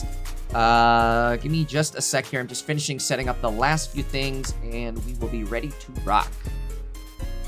Yep. Now, I feel like traditionally, Yes. Absol Greninja going onto Hydreigon is pretty good, considering that you can Chingling lock their Hydreigon, slow them down while you develop your board. However, this version of Hydreigon is also playing a Chingling, so we'll see how that goes, because they can also slow your Greninjas down. On one side, you have the Poison Barbs to, get rid of the opposite Chinglings, but on the other side, you have the Darkrai, which can help as well. Here's the deck list there for Sora. Looking over at Yggdrasil. Here's Yggdrasil. You guys ready?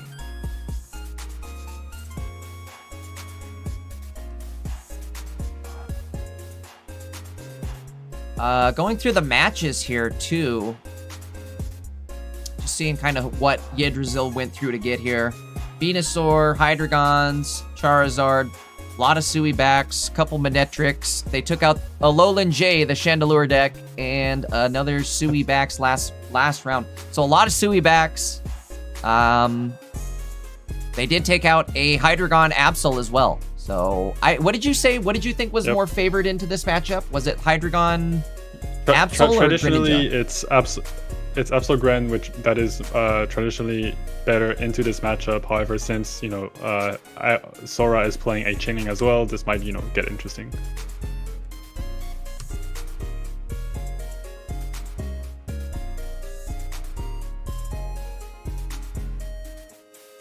Yeah, however, although there is a Chingling in Sora's deck list, they do only run one, so the odds of them starting with it is pretty low as well, compared to the 2 Chinglings of Absolute Grand. We'll see. Like the stream just popped up here. Sick. We'll let him get into the game. Mm-hmm.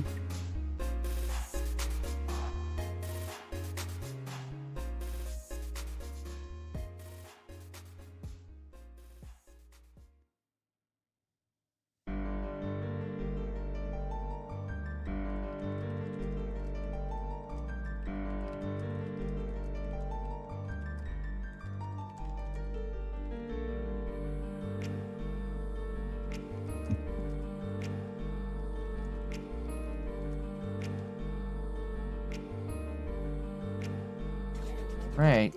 Looks like the game's just about to start here.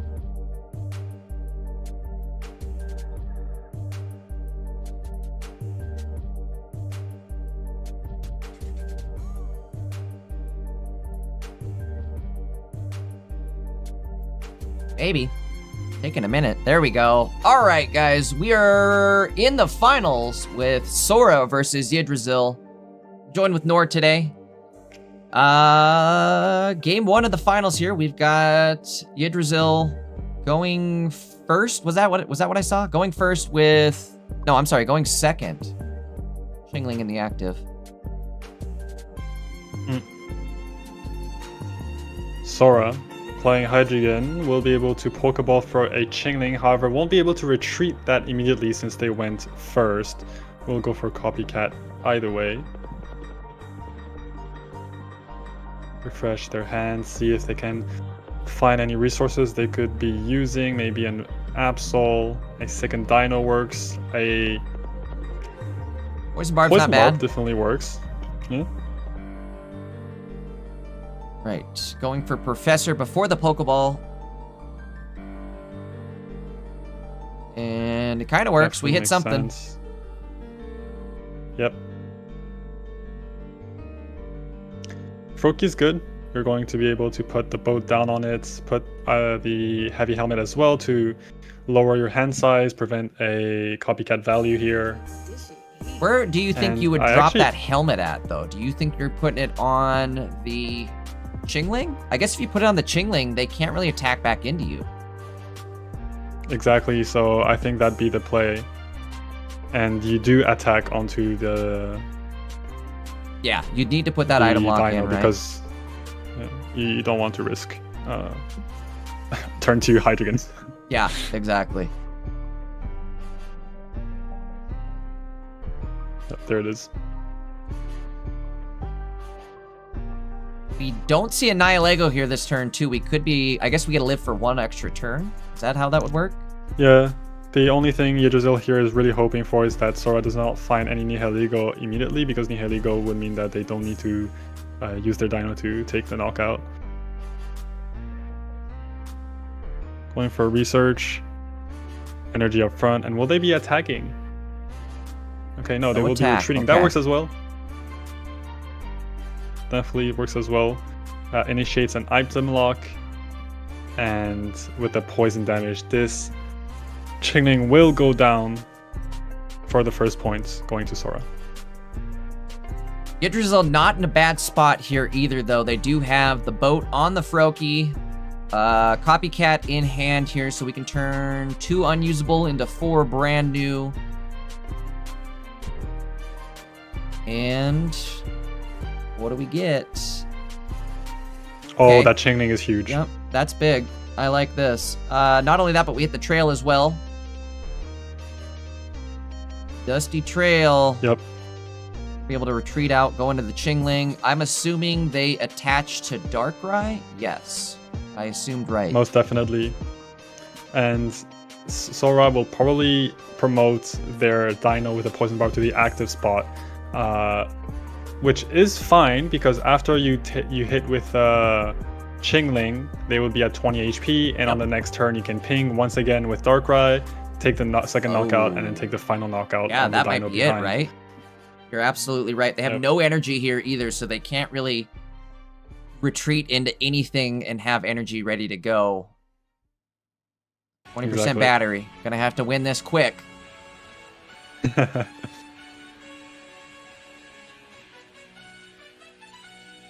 Yeah.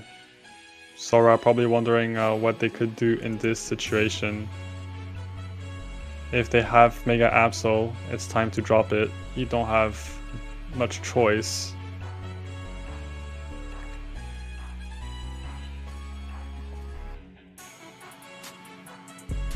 Yep, that's what they're going to do. They're going to drop the Mega Absol, probably attach energy to it.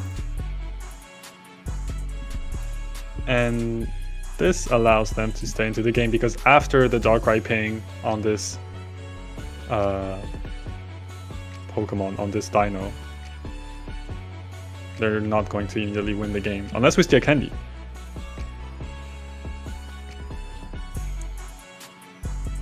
Candy Cyrus could work to grab the 3rd point on this bench Dino right now.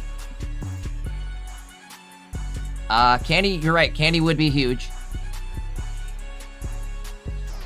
Candy would be dandy. Second. Dino will be taking the knock on the Chinning, grabbing the 2nd point. And let's see what's the top deck, man. Okay. Reminder, Sora doesn't run any sort of Leap Over Tech or Sabrina. Oh, what I was gonna say. Yeah, well, what's unfortunate here is that since they dedicated their energy last turn to their Dino to take the knock on this Chingling, they're going to promote Mega Absol to the active spot, yet they won't have enough energy to follow up with an attack or retreat into Hydreigon, right? Even if they do find Hydreigon Candy, they can't attack with it. Good point, and we do see that there is a Cyrus in hand. No hand disruption on Sora's end. I think that means it's all over for round 1. Yeah, Nihilego.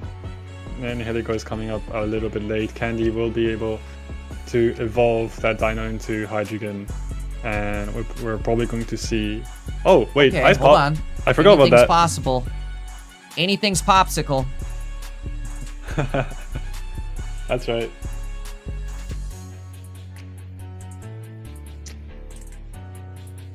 However, once again, even if they Ice Pop to full HP, a Candy wins the game.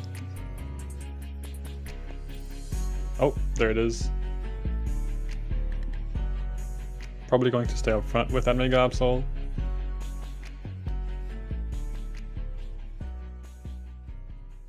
They're going to be able to draw 2 extra cards with that hiking trail.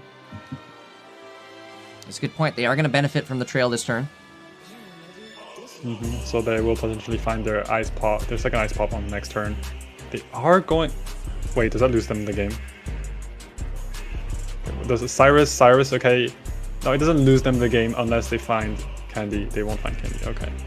Interesting. Close play, though. I think you go for... Yeah, I think you go for research here. You have time. Yeah, I think you're right.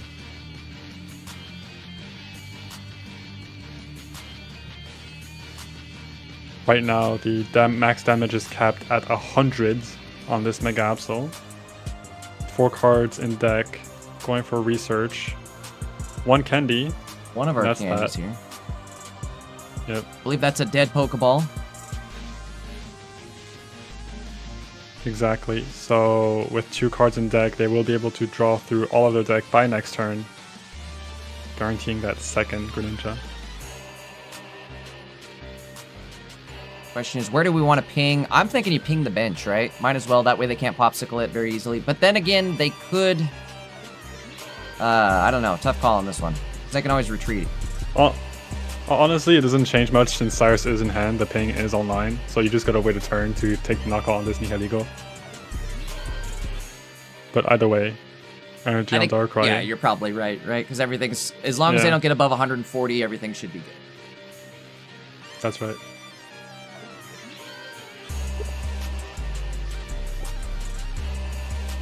And it doesn't look like they're going to be able to. Yep, Sora looking at the options they have left, going for research either way. Try and confine that Ice Pop, potentially save the game, but they should know that Use a Drill with 1 card left in deck will be able to find that Cyrus for the game.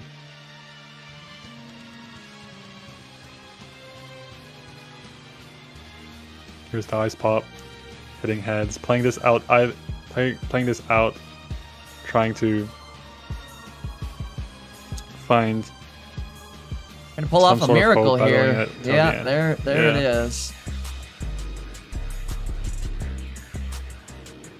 Poison Barb up front, but they know it, I think, as well. This game 1 is going to go to Use a Drill. Oh, I completely missed the fact that they were going to discard Cyrus. So if they actually popped off with the popsicle, they could have actually made a play there. Yeah, You're right. I actually forgot that. Yeah, no, that's my bad. But either I thought way, about that too. Use a Drill That's is going funny. to be taking game 1. Yeah. Right. And we're now going to go into game 2. Be just a sec. I'll get the gameplay back on the screen here as soon as they are into game 2. Yggdrasil looking pretty strong with this deck, and I think like you were saying earlier, there's just a lot of control with it. There's a lot of bench ping. It stalls better than I initially thought it would too, right? Like after watching this in play over the course of this weekend here, it's able to stall a lot better than I initially gave it credit for. So I don't know. I really like this deck. I really am a fan of like the ping Greninja stuff. And I'm trying to think of a way to maybe do like a Greninja Mega Sceptile deck when that drops, but that might be a little much. Ooh, that might be a little much, yeah. You could definitely go for Donphan Greninja, but it's going to be stronger now with the stadium cards. Donphan Greninja is a good point. Hey, I forgot. Donphan's going to be moving crazy here once this next set drops. Exactly. All right, moving into game 2 here though between Sora and Yggdrasil in our finals. Sora running Hydreigon, Absol, Yggdrasil playing Greninja, Darkrai, Mega Absol.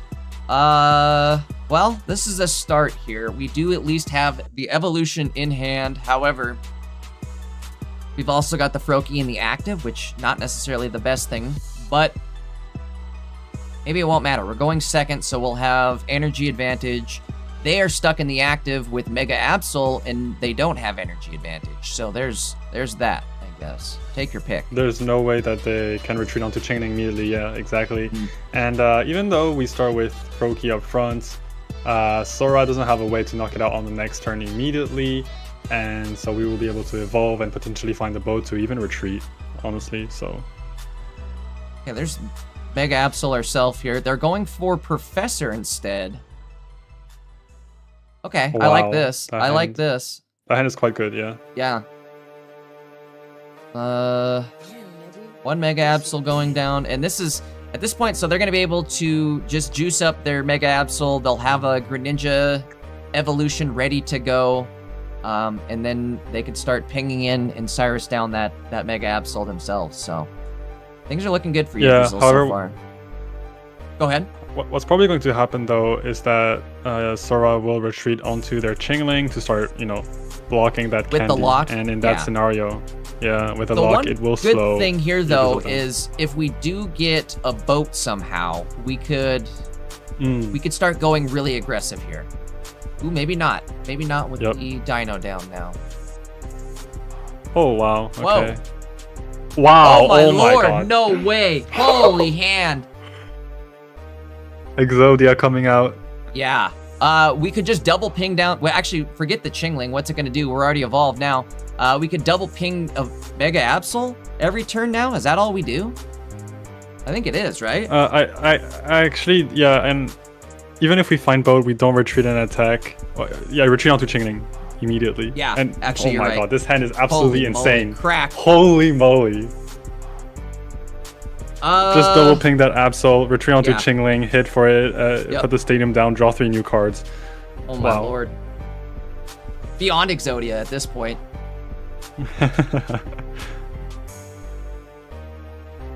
Yeah, I think that's what they're going for.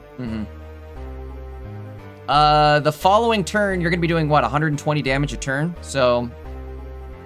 Yep. And if you find Darkrai... Oh, wait, actually, never mind, because you're attaching up front and retreating. Yeah. Never mind. Stadium down. Wow. Chingling Lock. Blocking that Candy Hydreigon. And this scenario, Ice Pop is not usable as well. If you retreat, you're in a late position. Chingling won't do much. Greninja's already here. Yeah, they have to retreat. They're forced to. Yep, because 120 damage coming out next turn, which is enough to KO. Is that it? Nope, Sora not giving up yet. The second we find a Cyrus, though, it's over, right? Yeah, and with Research, Copycat in hand, you can even put the helmet down to go for the Copycat, draw some more extra cards with Hiking Trail. This is looking quite stiff for Sora. Pokeball, wow, you can... That's you can't use it, Darkrai. never mind. Yeah, Chingling locked, they can't use it, but That they is right, can though, go we for are the chain Copycat. locked. I think that's what I'd do. 2 unusable into 3 brand new. Research, Darkrai, okay. There it is. I think that's game over, right? It probably is, yeah. With no Poison Barb up front, there's no threat of, hitting onto the Poison Barb and then Hydreigon coming in for the knockout, so... Wow, what a game that was. I'm doing it, why not? Drop them in.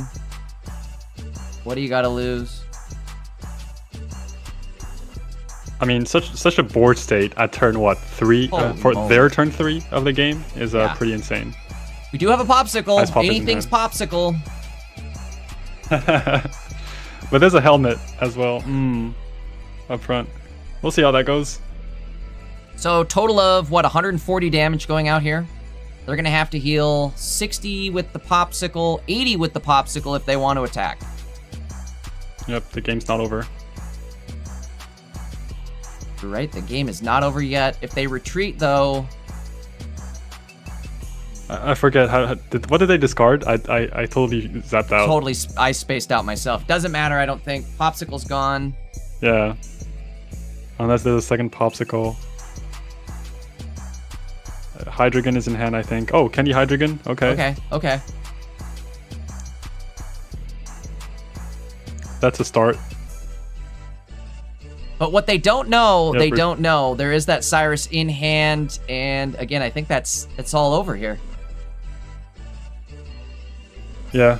Sora going for the Hydreigon, 130 damage, hitting that Mega Absol, 40 HP left. However, as you said, what they don't know, they don't know. Cyrus Good Virus is in hand, which is going to be able to go grab that Absol for the knockout, for the final KO, and win the whole Invitational. Yggdrasil popping off this tournament. Yeah, what a game. Honestly, it was so quick, so fast, and yeah, I don't think there was much Sora could do there, honestly. Extremely dominant looking in the finals. You're right. What did we say? We originally said these two would be somewhat equal, right? Yeah. I don't know how equal that looked. I thought it would be more equal because of the Chingling on inclusion in Hydreigon, but as we saw, that was just a massacre, honestly. Honestly, yeah, that was something, huh? Grats to both players still. Grats to Sora for taking second. Yggdrasil coming in first there with, again, an extremely dominant performance. I guess, Nord, real quickly here before we wrap things up, we want to maybe take a quick look at the the standings. Just see kind of where everything ended. Let's do it. Yeah, that's what I was thinking. Let's do it. Yggdrasil went 10-1. I might even pop into their matches just real quick here to see kind of what they went through. Wait a sec. Yep. Okay, check this out. This is kind of funny. So the only loss they had was against Toppin, right? PPI Toppin. At the end of Swiss rounds yesterday. But then they came back today and in top 4 managed to win. They come back, right? Wow. They ended up winning the entire tournament. What a show Yggdrasil put on for us.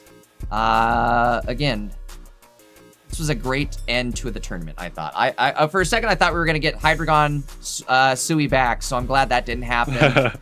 And this deck was extremely dominant here in the finals. So, again, Most big shout out definitely. to Yggdrasil. I'm going to go back to the standings here and just kind of scroll through. Maybe we'll take a look at like our top 10 and just see exactly what all finished here today. So we had Sora in second, PPI Toppin in third. I'm sorry, let me say what they're playing here. So Sora in second playing Hydreigon Mega Absol, PPI Toppin in third playing Sui, Baxcalibur. Fourth place, we had Red the Champion playing Mega Altaria Igglybuff. Fifth place was Alolan J playing Chandelure. This was another one, kind of like an MVP deck of the weekend here. This one was a lot of fun to watch. Chandelure with Meloetta Meowth starts. The Meloetta and Meowth were enough to just basically draw all of your Chandelure setup, as well as your other supporters, and just start setting up the Chandelure nukes on the bench. Alolan J made it all the way to top 8 with this deck. In fact, it was Yggdrasil that took him out, so kind of poetic there. Going back to the top cut, or excuse me, not top cut, the standings for top cut here. Sixth place, we had another Mega Altaria Igglybuff. Seventh place, we finally had a Mega Manetrix Zeraora. Eighth place was Mega Steelix. Ninth place was Mega Kangaskhan Indeedee.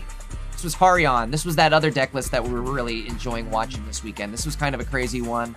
It's Kangaskhan with double Indeedee and a Giratina Snorlax. Yeah. Very crazy how I mean, this what one a cook. worked I mean, Yeah. being able to take such a new deck, I guess, and performing with it top 9 is really impressive. So props to Harion.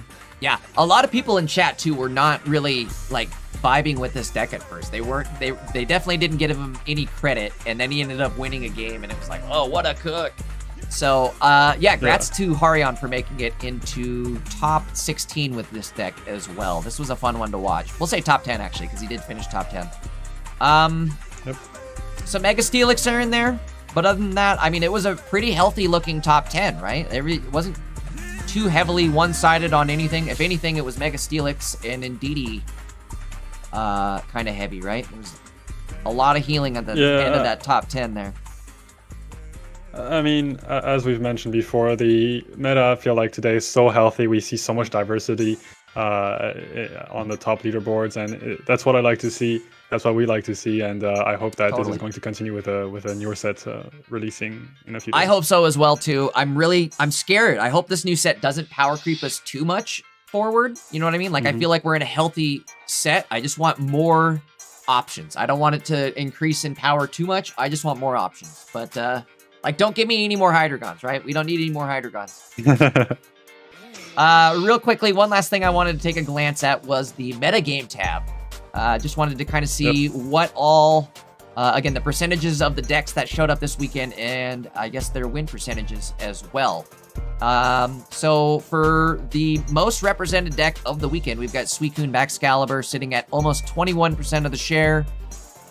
But the win percentage, kind of abysmal for this, 42%.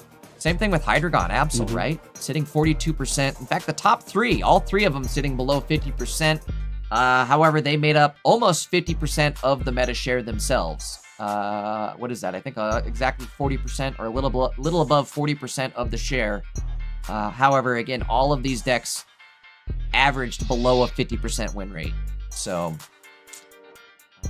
I guess if you're looking for a real winner of a deck this weekend, it was Greninja Mega Absol, right? That one finishing at almost 58% win rate, and in fact, winning the tournament.